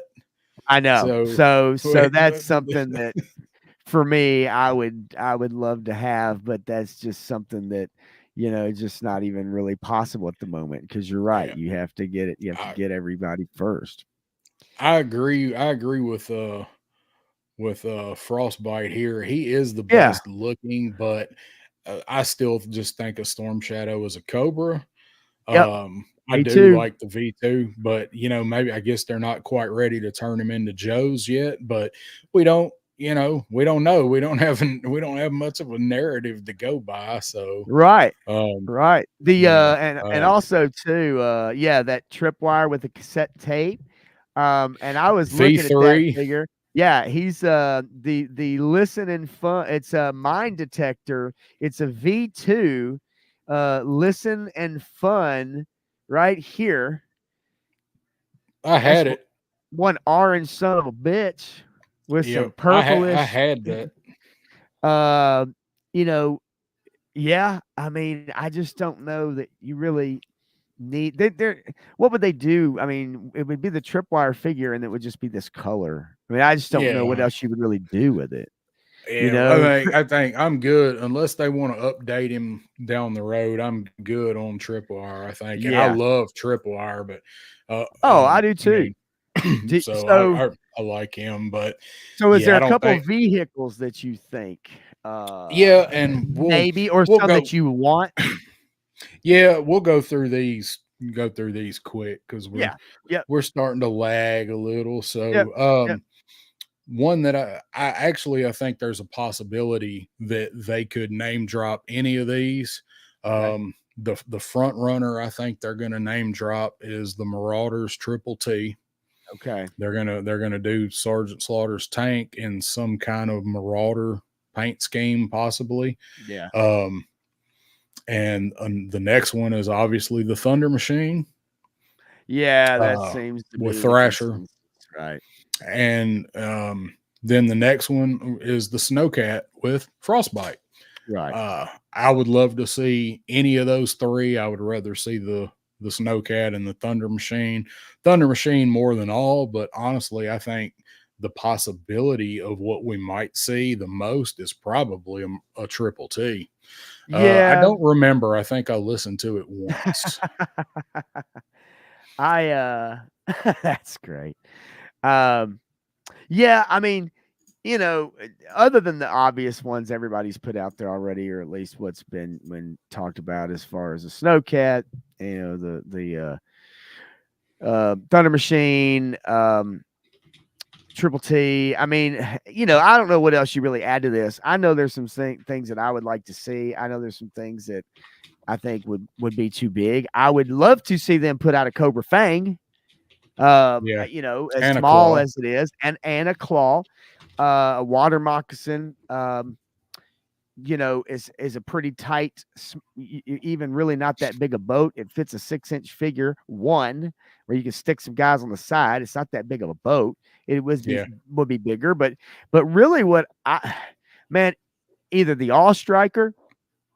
I would love to see the All Striker. Yeah. I loved that vehicle. But for me, I want a Cobra Stinger. I need a Stinger. If you're gonna have the Vamp, then I need a Stinger. For the other side, right? Like, that's just how it goes. I did always like the Silver Mirage though. That was a fun motorcycle, but you have obviously the Ram. So, but I think the Stinger for me would be my next one that I'd like, and I'd really, really want a Cobra Fang.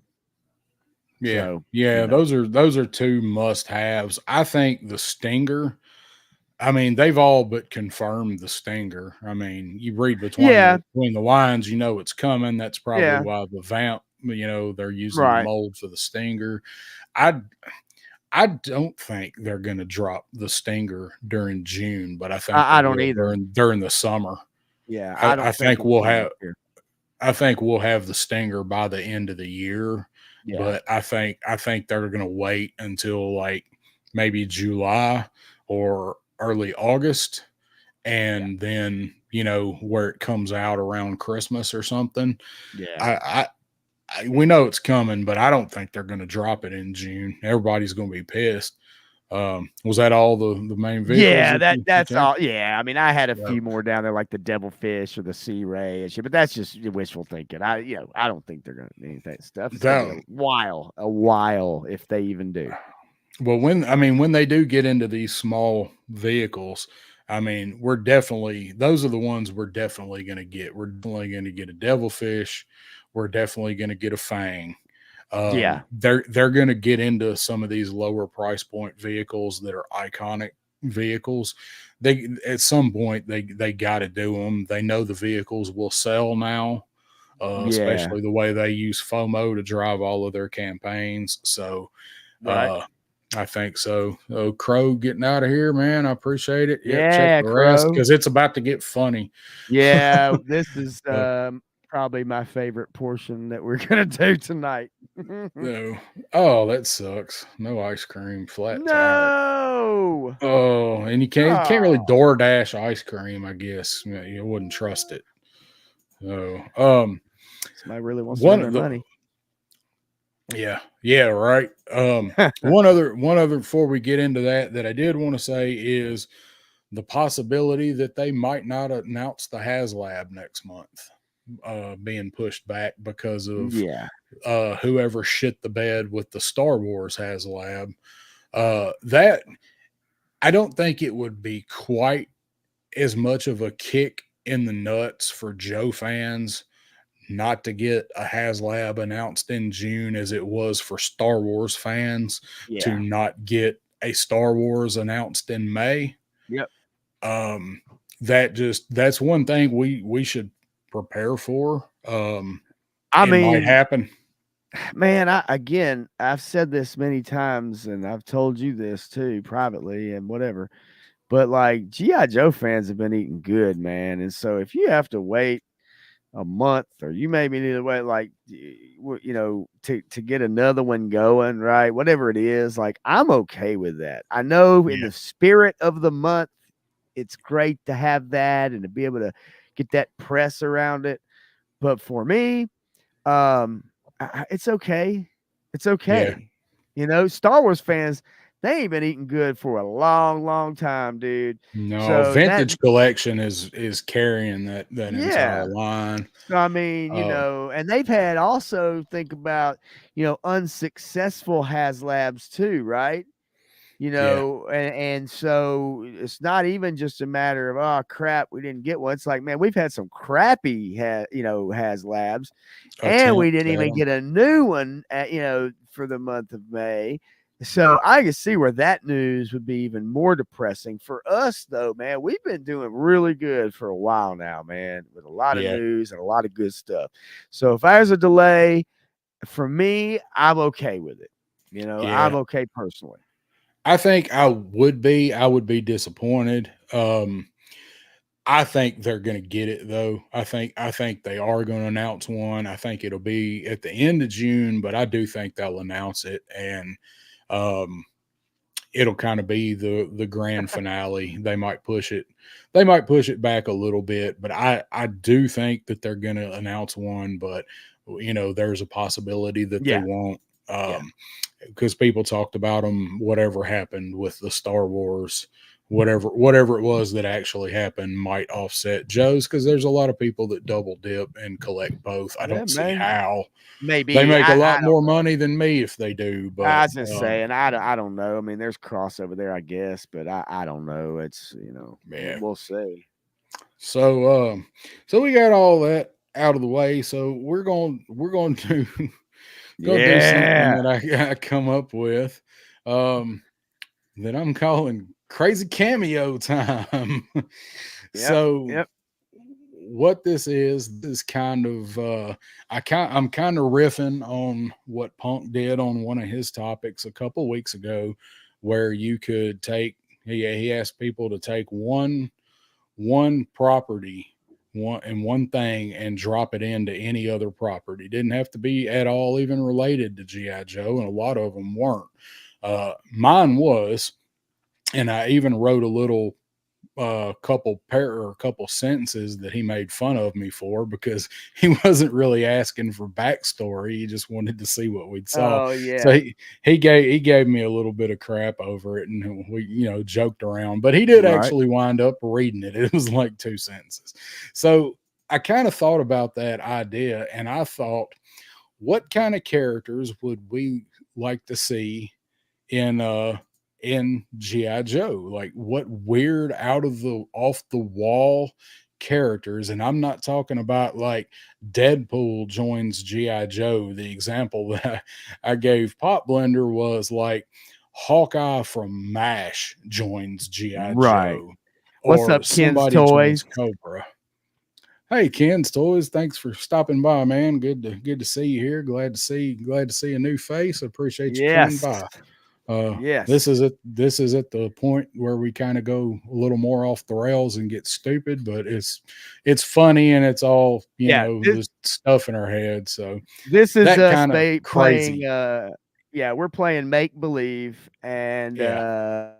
I took 3 people, and I'd like to see them as GI Joes, and I even made file cards for all 3. I didn't go there. Just, I wrote up just a little like bit. I didn't make cards. I made file cards just like the back of a file card for the figures. Some of them stay true, but as you know, the file cards vary a little bit, especially with certain characters. And so I made file cards, and I'll read off those file cards and show a collage of each character as I read off the file card. Now, that's just what I did because I had time to do it. I was off today, so I messed around with it. But this is our idea of bringing, some characters into GI Joe, and being goofy with it. So I try to be goofy myself, and I know you probably have too. Yeah. Oh yeah. And one of mine is really, really ridiculous.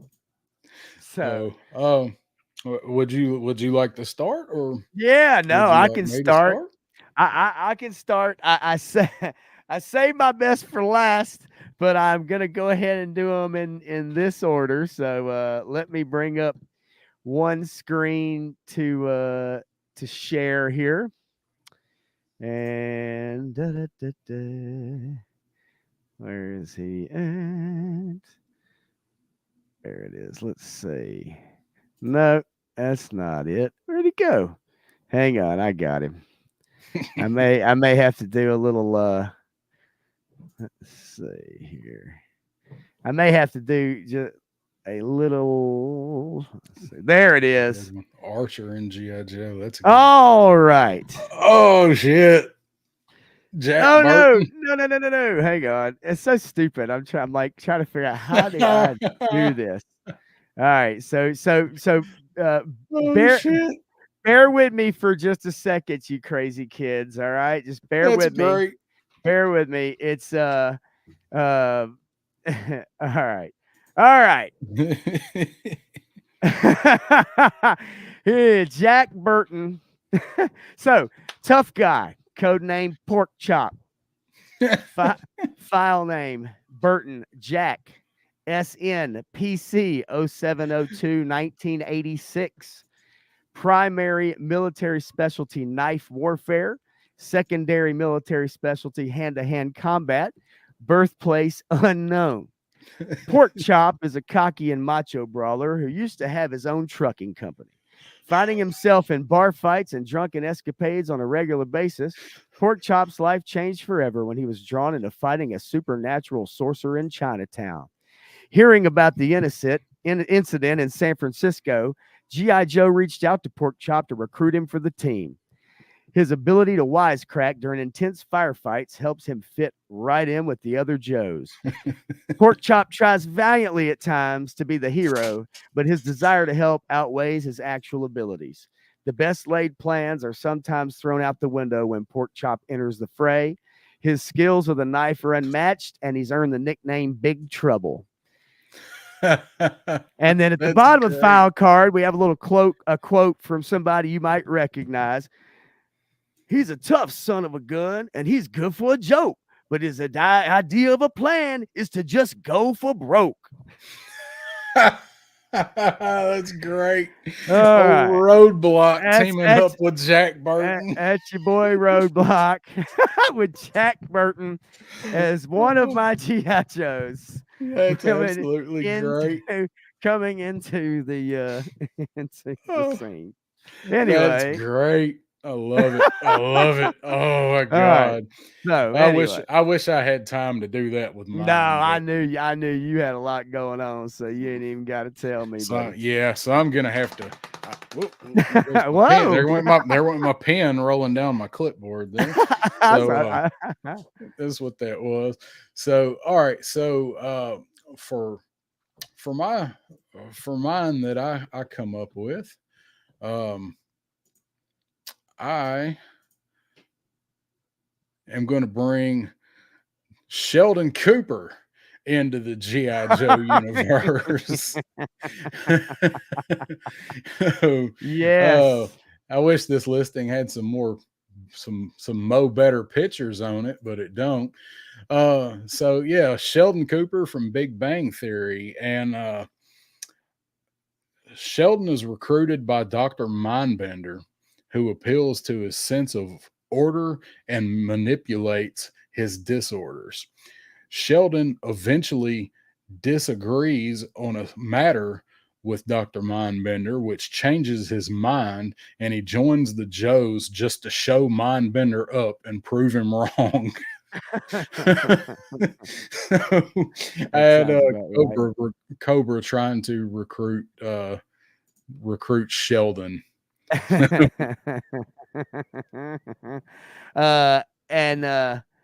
Yeah, of course his phrase would not be Cobra, it would be Bazinga. There you go. Right? Bazinga, guy, Cobra, la la la la la. So I could see funny. Sheldon Cooper's evil genius beside Dr. Mindbender. I could see that really easily, actually. Yeah, but Sheldon he actually was a good person. He was just so socially awkward. He didn't know how to act, and he was so smart. My next one.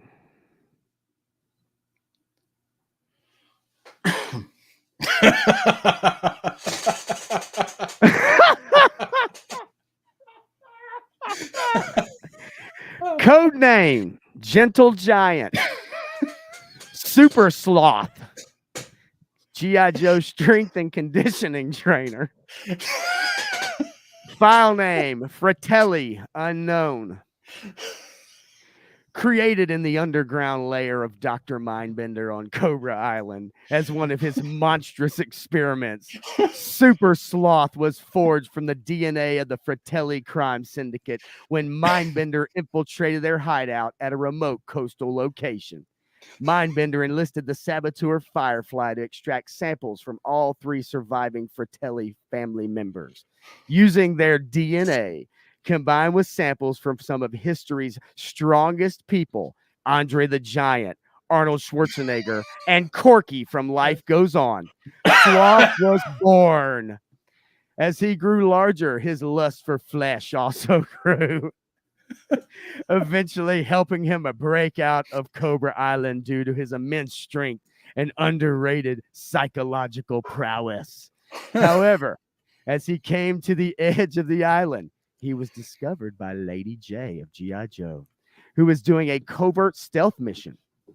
Lady J was helpless but smart. She pulled a Snickers bar from her backpack and befriended Super Sloth. Without the Snickers, Super Sloth wasn't feeling himself, but with it, he became a sweet, cuddly, superhuman teddy bear. He joined G.I. Joe soon thereafter.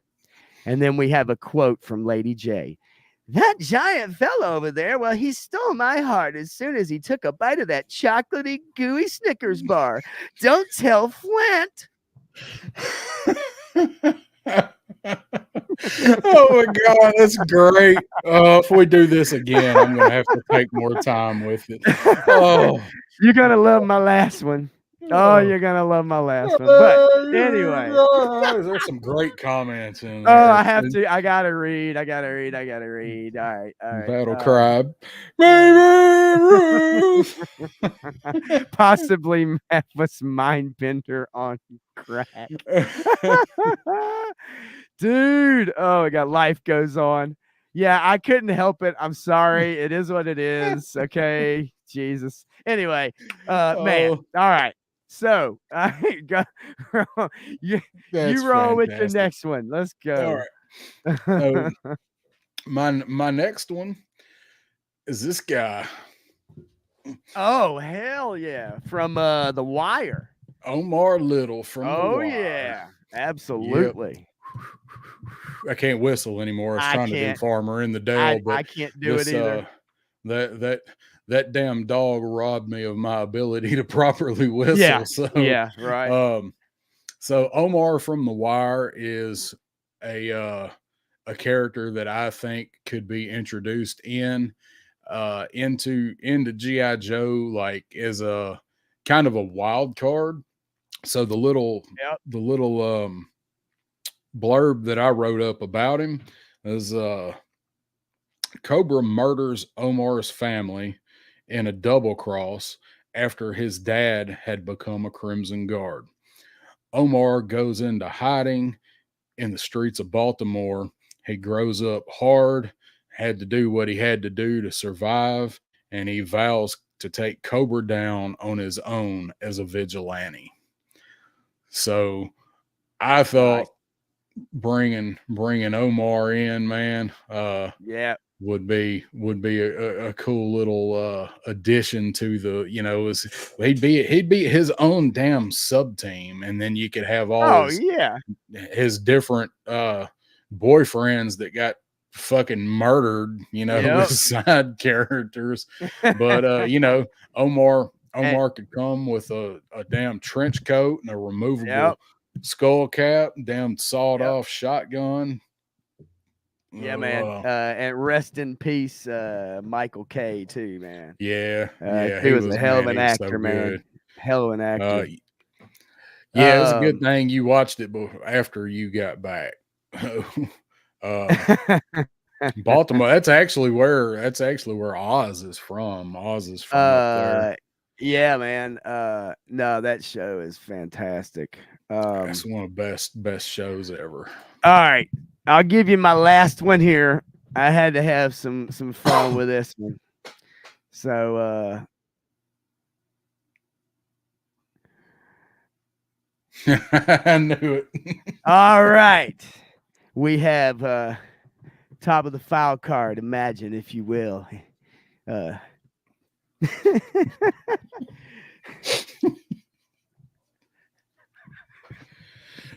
right, let me get it together here.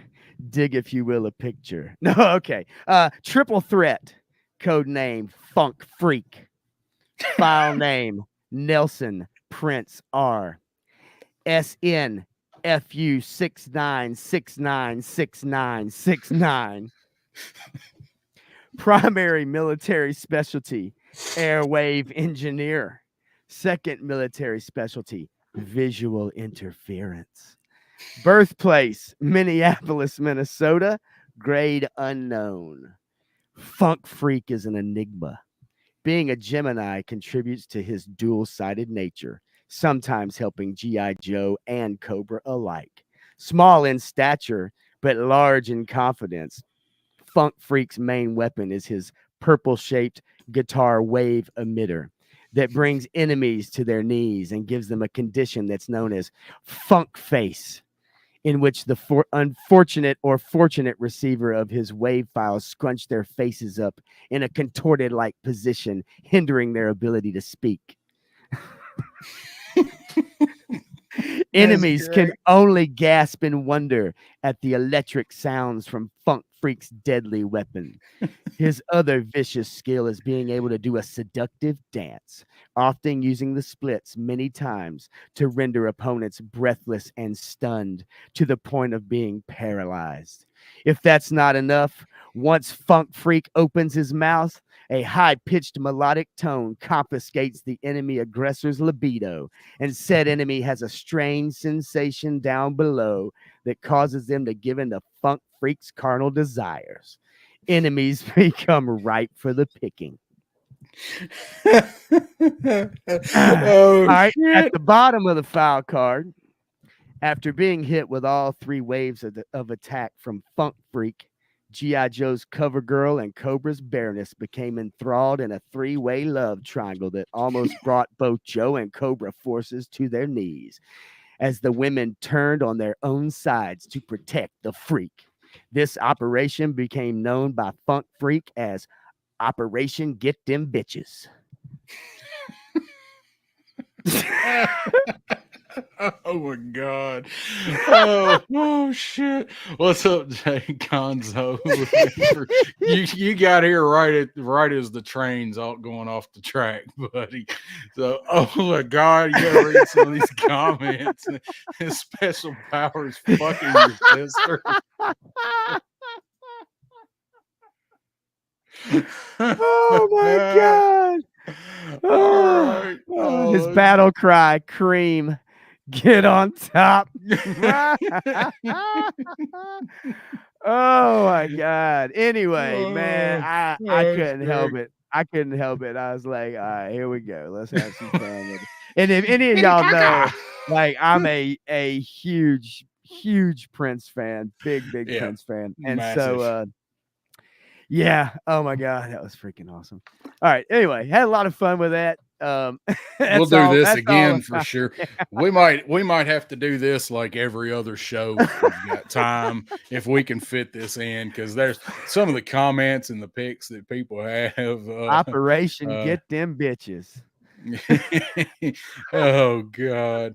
Dimebag Daryl or Gazmo. Dimebag for sure. Lemmy. Lazarus. Yeah, I almost did Lemmy. I had as much fun writing the backstories and the file cards than as much as I did making the collage of pictures. The baby Gerber though, I was gonna ask you where that you found one. that. Oh my god, I died over that for a couple minutes when I found it. Absolutely lost it. The baby sloth, the Gerber sloth. Oh, that was shit. Oh, it was so funny, man. That one was good. Anyway, so yeah, that's that. That'll be one for the archives. Yeah, that's a good one. So anyway, all right. So for my last one, yes, I actually had another one that it was between that one and the one that I ultimately went with. So eventually in classified, much to my dismay, we're going to get Ninja Force. We've already got what's his nuts green dude Nunchuck. Yeah. We've already got him.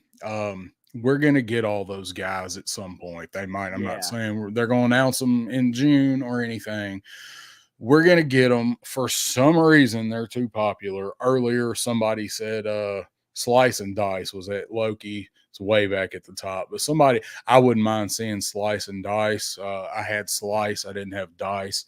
I wouldn't mind seeing them, but at some point, we're gonna get ninjas. So I have actually found the person to lead Ninja Force. And that's this guy right here. And a proper configuration. And you got your Judy chop, all right? You got your karate chop, and you got your ninja chop.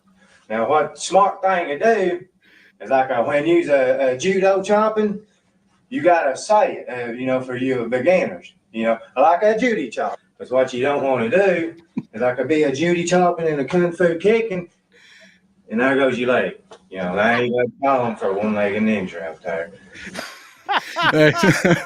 so that's Diamond Dave from Diamond Dave's Ninja School. Yes, I remember him.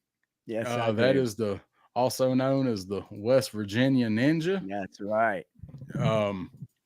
I'd like to see Diamond Dave show up as a member of Ninja Force, and he could even bring Ninjetta with him and come in a 2-pack with her Wonder Woman outfit on.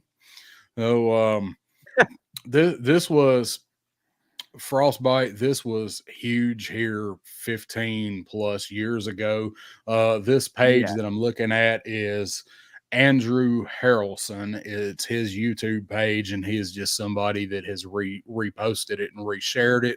But that was one of the ones that I pulled up quick. So that viral sensation, viral sensation that took this guy over everything. He was known as the West Virginia Ninja. You can Google it. He was actually on Jerry Springer. He was in something, I don't remember. It was another show that he did that he was on, and he's just this absolute parody, viral internet sensation. This dude was so damn funny, and it hits home because he's just that's why I use ninja and ninja interchangeably. Like I say them both. It just, there's no trigger. I might say ninja, I might say ninja. This is why, is because I love this dude. He whips out nunchucks, and and it's just like shit on a jump rope that he's swinging around, and he gets all wrapped up in them. Look it up, man. It's hilarious. But I'd like to see the West Virginia Ninja Diamond Dave come into the classified line and bring his ninja skills to combat Cobra. He could maybe be an instructor. He carries ninja stars that are Copenhagen cans. And so he's actually walking through the trailer park. Somebody jumps up on you, ninja star, and he's throwing Copenhagen cans at him of dip. So that's those are my three, and we're definitely going to have to do this again. Yeah, I already have 3 more lined up in the pipeline. I've got one. I mean, we got a few minutes. No, not. I haven't. One more. No, I haven't gotten their stuff written out. I have 3 more that I want to do. Let me say it like that. I don't have 3 more that I can. Okay. I don't have their stuff written out yet, but I already had 3 other ones, and then I chose my favorite 3 today that I wanted to do. So, but yeah, I'm next time we do it, I'll have some more ready to go for sure. So I had one other clue for what Loki correctly guessed earlier was I was going to bring this guy into classified. Man. I'm going to bring Dice Clay into classified, and I wrote up a thing for him, but I won't go into it. But I was like, no, we're doing this. I got to bring in West Virginia Ninja, so I might do him next time, and write up the little file card for him. So that was just us having a little bit of fun with absolutely ridiculous stuff. When we don't have a whole lot of stuff to go over, I'd like to I'd like to do this more often. It's fun, and I like to see the stuff that the chat comes up with. Yeah, Loki said, "I gotta have some dip, son." man, I tried that once or twice. Couldn't do it. Yeah, that would actually be one of Dice's powers. Is he is one of his skills is he could find a Or way to offend he anybody. would, yeah, he would get somebody so mad that they would Yeah. be unable to actually function. I always enjoyed all of his shows because it was just so damn funny. Of course, at the time I was like 13, so Yeah. Oh yeah. it was even funnier. But what was the best was when he'd be doing a concert or filming something, and somehow somebody would be in the audience that didn't know what they were going to see. And they'd get butthurt and get up to leave, and you could always tell when they were leaving. Go to Laid town. waste to them Yeah. when they got up to leave. I don't know, man. Some of it, I wouldn't say it's tame. It's more common. I was going to say, actually, that's exactly right, because back then you didn't really hear this kind of stuff he was doing back then. You go back and watch those other ones. Now you've heard everything. I mean, you've heard it all. There's nothing shocking anymore. There's nothing shocking at all. But back then, that was shocking. Yeah, it truly was shocking. You had Richard Pryor, you had Eddie Murphy, you had George Carlin. There's a handful of other ones that would talk about some of the same stuff he talked about, but in different ways. But he was the first one that really took the sex and stuff to like the ninth level, and we're just more desensitized to it now. Yep, I agree. He wouldn't. The only thing that would really stand out now would probably be just his persona rather than his comedy. Yeah. And we've seen his persona copied 100 times. So we're going to start getting ready to wrap up. We got a couple more quick things to go through. So now we've had a good time. We've been laughing. It's been fun, but now it's time to get a little pissed off for a second. Hell yeah. Rant about a little something. And you've got one you've been saving for a month. So I'm going to let you go first. Man, I got one I've been saving for a month, and then I'll save my other one for next time. Yeah, so listen, I, like a lot of people, I've had insurance, dental insurance, whatever, for a while.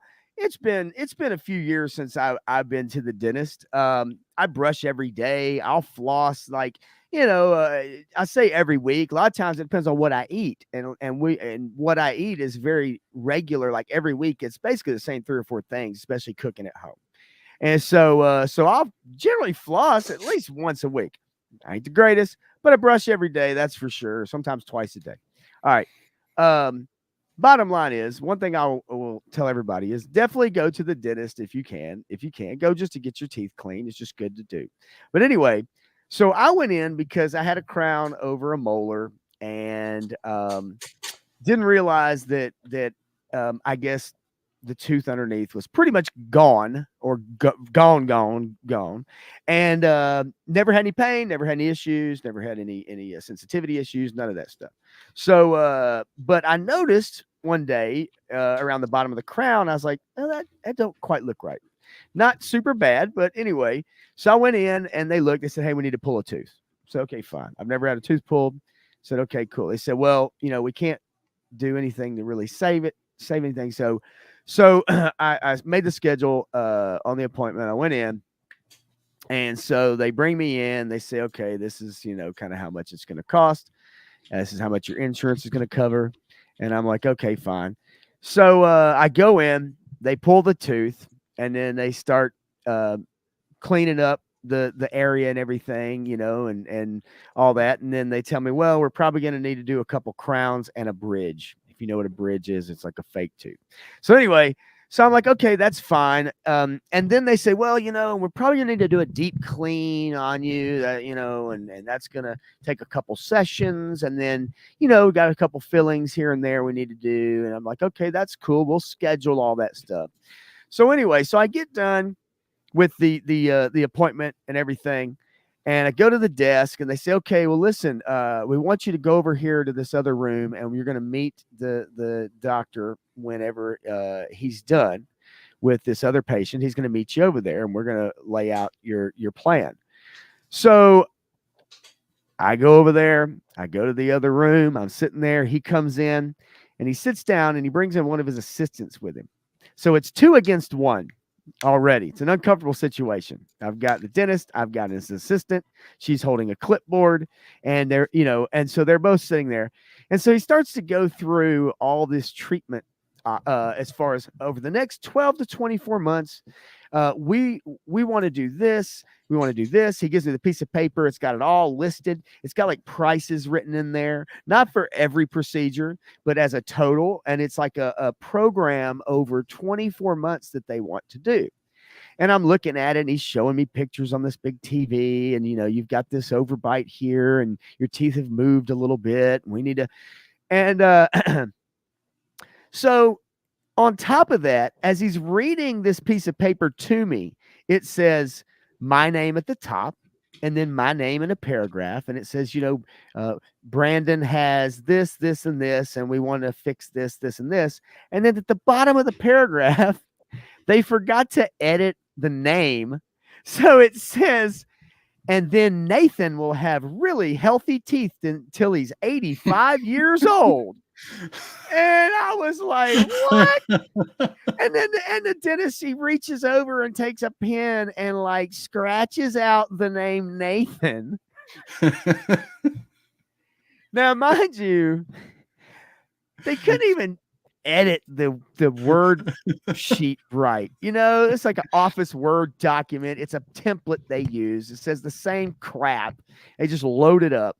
And so they forgot to edit it. And he looks over. He's like, oh, sorry about that. That's supposed to say your name. And I'm like, yeah, okay. You think? Yeah. So anyway, so we get to the end of it. He says, okay, what we want to do is we want to do a deep clean. Then we need to do some fillings. We need to do a couple crowns over here. We want to do some Invisalign braces.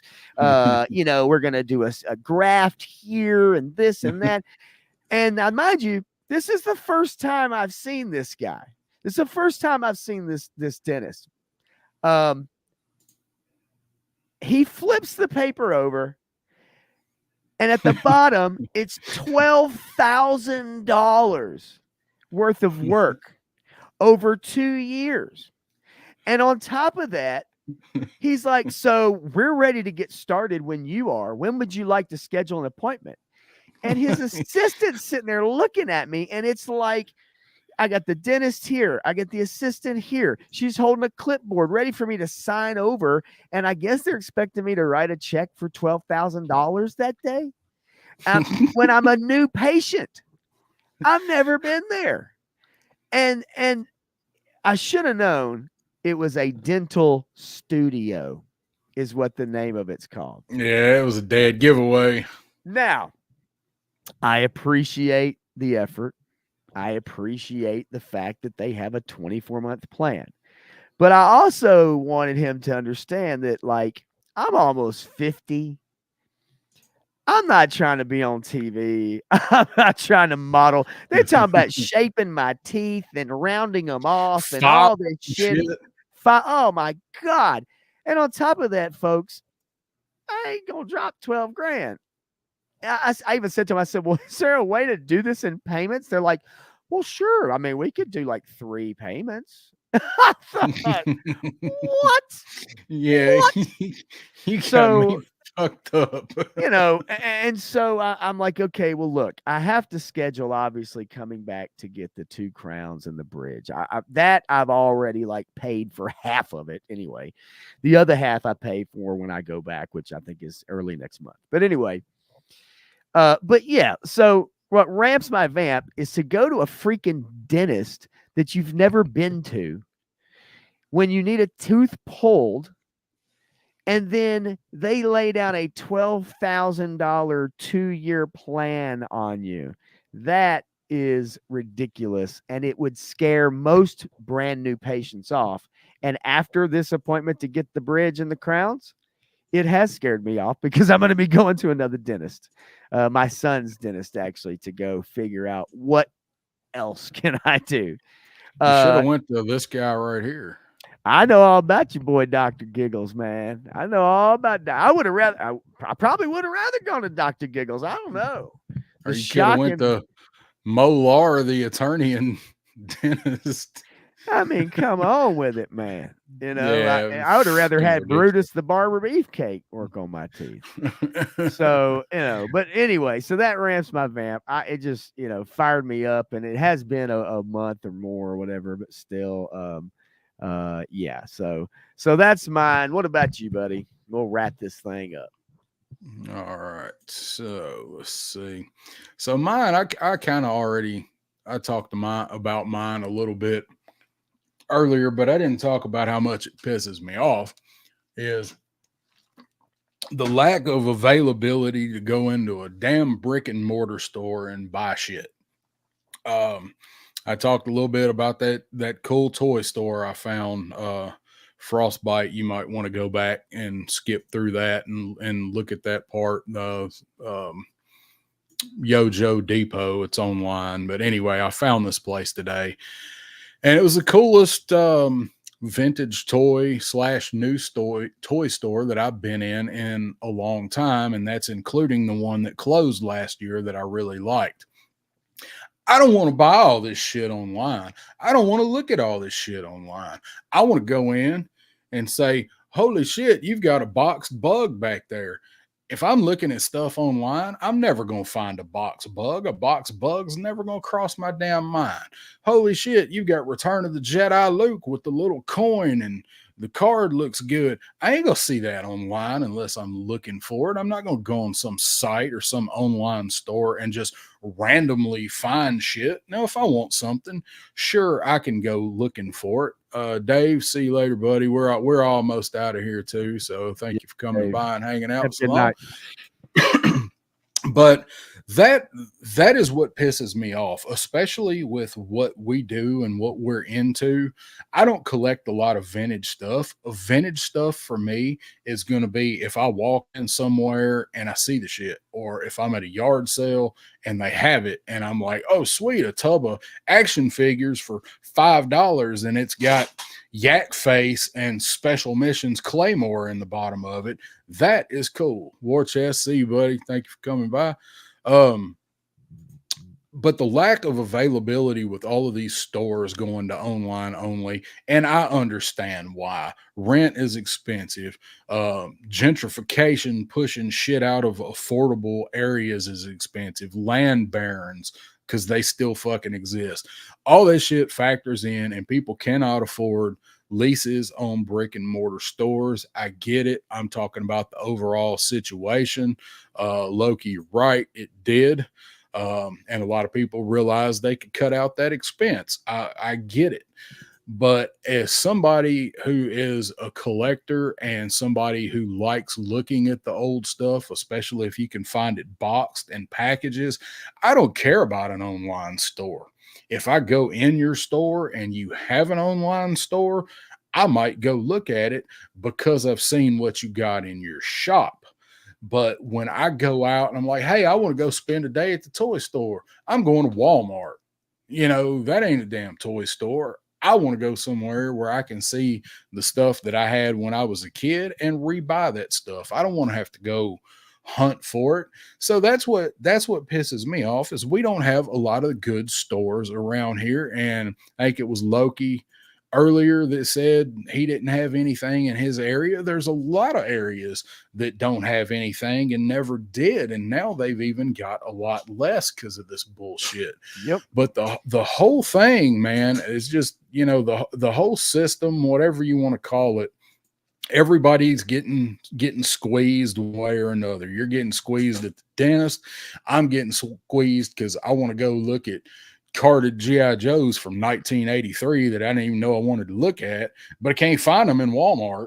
I can find them in somewhere like Yojo Depot or Starbase, the place that went out of off business and went out of business, brick and mortar, and went online. That was my favorite store. Mm-hmm. And that dude, that's why that dude did it, was because the rent had gotten so high. He eliminated that overhead. And I understand it makes sense, but it is not good for the hobby. Being able to walk in and see this stuff in person, especially with vintage stuff. I saw shit today when I went in that store that I hadn't thought of in years, and that's even watching all of the toy tubers I do and all of the shows like the Toys That Made Us. That dude had Inhumanoids. He had Mask. He had all kind of shit in there. He had some Migos in there, stuff I ain't thought about in forever and never would have. But it's not just shopping, because I could have spent $10,000 in there today if I had the money like that all day. But it's the feeling of it. It's the memories and everything. All of that stuff is gone when you put it all online. Yep, right there, seeing it makes impulse buyers. I almost made an offer on that Rolling Thunder. That he had a box in box. It had been put together, but it was complete in box, Rolling Thunder, all there, all complete, all the cluster missiles, fucking file card for the driver, everything for $350. I ain't got nowhere to put a damn Rolling Thunder. I got to make room for a Dragonfly. Yeah, But yeah, right. and I wouldn't ever thought about looking for a box. What can I find a box complete Rolling Thunder for? I ain't gonna look at this shit online. But if I walk in somewhere and say, oh my God, I had that, I'd love to have it again. And you don't get that with all of this crap that has been going on with all of these places that have been forced to close or closed because the rent is so high. So that is what pisses me off and ramps my vamp, is I'm being robbed of not only the ability to easily find this stuff and shop for it, but the wow feeling of going in and seeing it all again. Like this place has so much stuff in there, and they had stuff in there I'm collecting now, and they had stuff in there that I had 40 years ago and hadn't thought about for 40 years till I saw it and was like, that'd be cool. So it's the elimination of the feeling of it, as well as the ability to walk in and look at it and buy it, that pisses me off. I know first world problems, but it pisses me off. It ramps my vamp. So that's what I got tonight, because it ain't just happening here. It's happening everywhere that anybody is watching this. I'm sure it's happening in Australia somewhere. Frostbite's watching. It's probably happening over there too. Oh yeah. I mean, it's well, I mean, just to give you an idea, the FAO Schwartz in San Francisco is gone forever. Gone forever. Yep. You know? And so yeah, there's multitude of reasons why a lot of these places have closed down. But yeah, obviously Loki Wartooth said it earlier about COVID definitely did a lot of the damage. But the cost of living and the high cost of paying rent, and it's all over the country. It's not just here, it's everywhere. And there's a toy store that used to be down a main road that you and I both are very familiar with, that runs straight on out actually to your to the street you live off of. However, they had to move past out west part of town and further out, because he told me that the rent was just too high, being right there in the middle of a pretty close to location of downtown Nashville, I guess you could say. And so they moved into a smaller location, unfortunately. And so it's a little more difficult for them to put their stuff out. But you're right. Being able to go and see stuff in person, it is a niche market, but I think it's important for the health of toy collecting, to be able to have places people can actually go and physically look and see the stuff in person, because so much of it is nostalgia. So much of it is the feeling it gives you that you had 40 plus years ago or whatever it was. Yep. And that's why we're all doing this, is because it reminds us of our childhood, or stuff we had, or maybe stuff we never had, and now we can get it. And that shit is robbing that feeling, that ability. That's correct. Well, hell, man.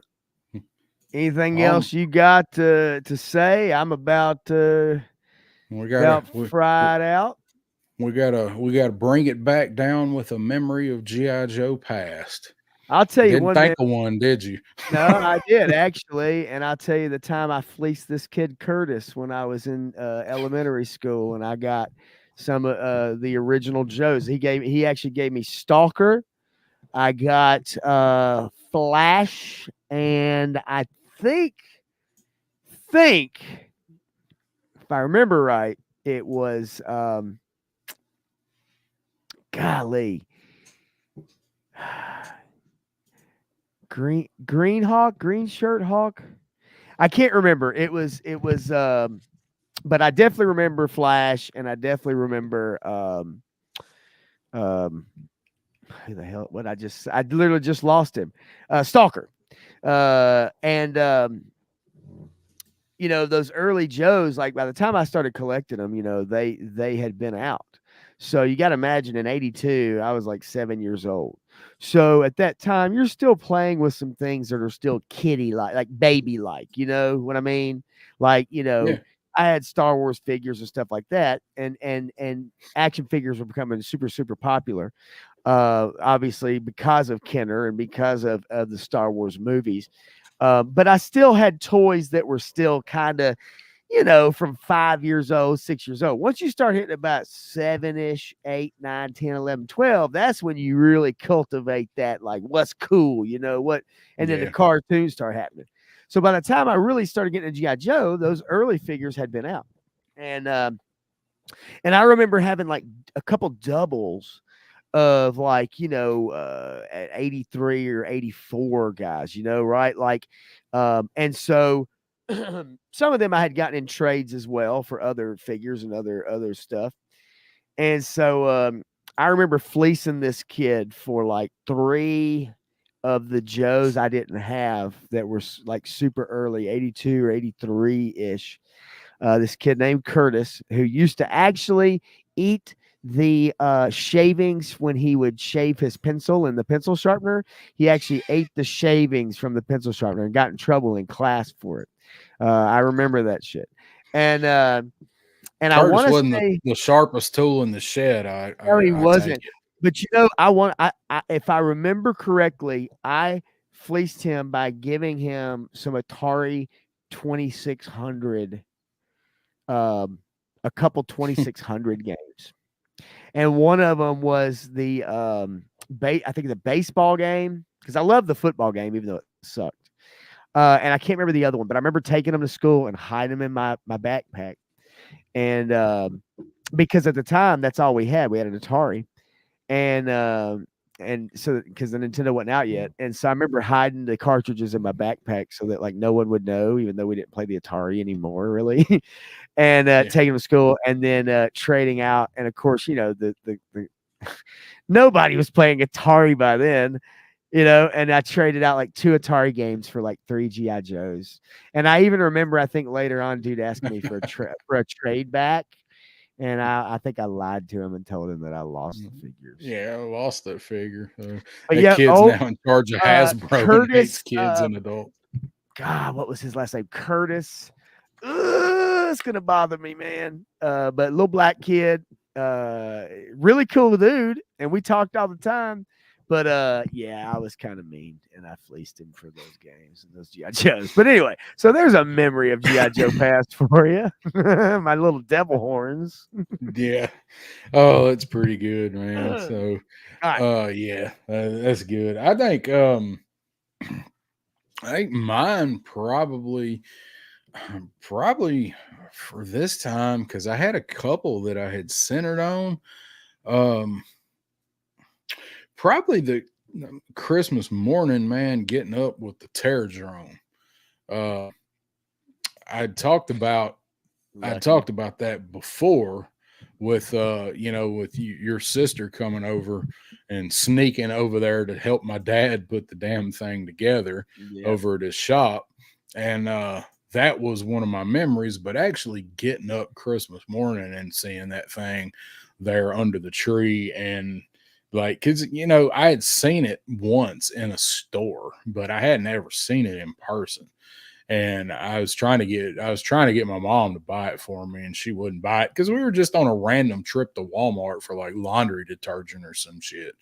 And I was trying to get her to buy it, and like I picked it up, and I was like, "Oh, I don't know if it's gonna fit in the cart. We're gonna have to get another cart." And she's like, "I ain't buying the thing. Hell Put no. that back." It was like, I think it was $50. I think the Terradrome retail for $50.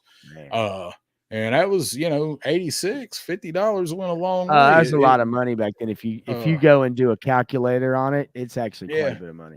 So that I didn't get it that day, but I did get it Christmas morning.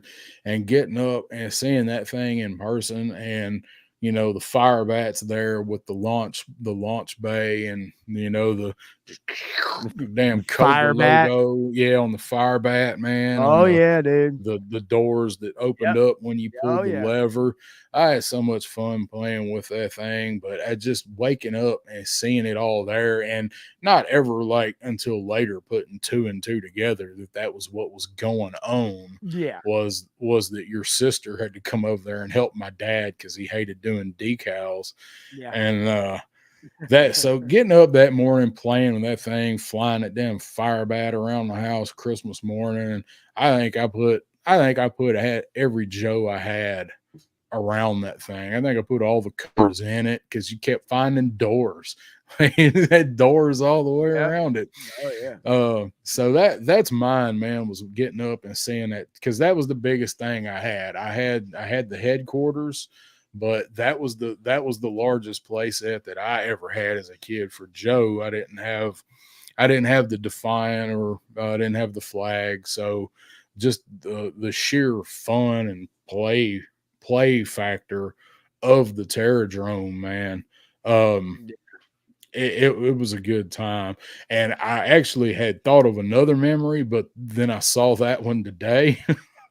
Because the store that I was talking about, if you wasn't here earlier, they also had an inbox Terradrome that was assembled, or had been assembled, but was complete. And that made me think about, man, what if I could put that Terradrome somewhere? Yeah, possibly. Mav says $50 then is around 139 now. I did have the hydrofoil as well. I don't even. I'm gonna have it again in about a year. I hope. Yeah, I know, right? Maybe one of these streams, I'll go down the list of everything that I had from the GI Joe line. Sometimes I don't want to do it because it's embarrassment of my mom going way out of her way to get stuff. And with me and my sister too, it's like my dad not, helping that much, but we were lucky. I've mentioned it before. Very fortunate. Both of us. I think both of us with our situation growing up at home. I think a lot of what we got was probably bought out of guilt. For a situation, right. I certainly feel that way in my case. Yeah. Maybe not. I mean, it was just parents trying to do something nice. For sure. But and in my case, I didn't really, I didn't have any other friends close to play with. So yes, the Joes were my friends. So my mom was buying me friends and with my dad's alimony money. That very true. That is true.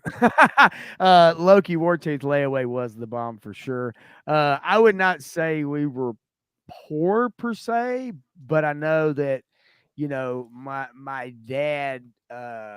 Well, my mom and dad split up in like 1984. And so from then on, it was mostly just my mom working a full-time job, and then me and my sister, who was 5 years older than me. So I mean, there wasn't a ton to go around, but I know that when it came Christmas, birthday, stuff like that, then that's when things went all out. In between then, do what you can. But as far as, the big holidays and your birthday, that's when I got a lot of my bigger and more stuff. But when I would go to my dad's every other weekend, they would take me to Toys R Us because that was guilt, and they would take me to Toys R Us and buy me a new Transformer or a new G.I. Joe set or a new something, because of that. Yeah. So that is true. And it did happen, but I ended up with a lot of stuff. I just wish I still had it all. and, and that's my story, and I'm sticking to it. We'll go over it another day. I'm getting a little beat here. A little tired at the moment. Yeah, it's about time to wrap up. So I gotta work. So yeah. I'll go ahead. Oh, I was just gonna say, man, as far as wrapping things up, everything, I know for me, I just want to say thanks to everybody that came out. I know you will as well, but I do really appreciate it. It's always fun to have people tune in and comment and joke around with you and listen to you ramble on for 3 freaking hours. Tell everybody where they can find you at. Yep. Well, main way right now is obviously on YouTube. Right now there are just lives up, except for my May Power of the Force video I did for that. But you can find me at symbol pop space blender. Do a channel search, so adjust your filters, filter it to channel, and you'll see my logo come up with the G.I. Joe looking star and everything.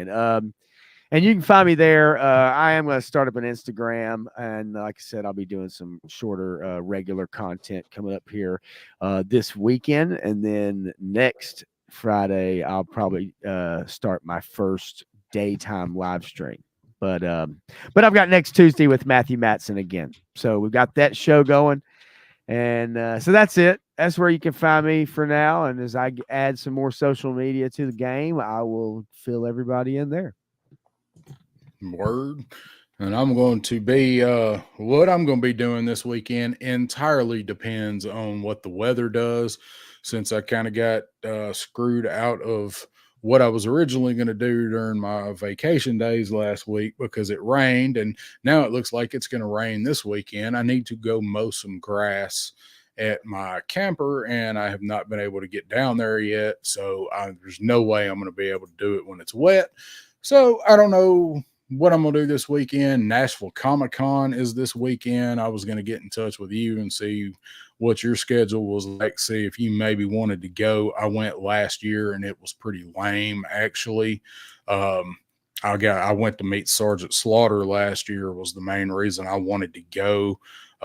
It was a lot of anime, and I'm not really into anime. So I may go Saturday, and if I do, I'll take my GoPro thing, my faux pro, and get a little footage. But if I don't, or even if I do, I'll be here. I got some videos to do. I need to open up these Figura Obscuras. Do a couple unboxings. Hopefully my Mezco Firefly will be here sometime. And other than that, that's what I got going on. We all know all the streams we all follow. And I will be here next Wednesday on my channel with Aaron and Crow for the next installment of the Backyard Battlefield. Have no idea what we're going to talk about just yet, but I'm sure Yojo June will be a topic. So we'll figure something out, but we'll be here for you guys next Wednesday. And other than that, that's all I got. I appreciate everybody tuning in and chatting with us, and anybody checking out the replay, hit that like and that subscribe if you hadn't already. Had a couple of new people here tonight, so thank you guys. And that's it. So we will see you guys next time. I am Down South 77 Pop Blender. Y'all be good. See ya.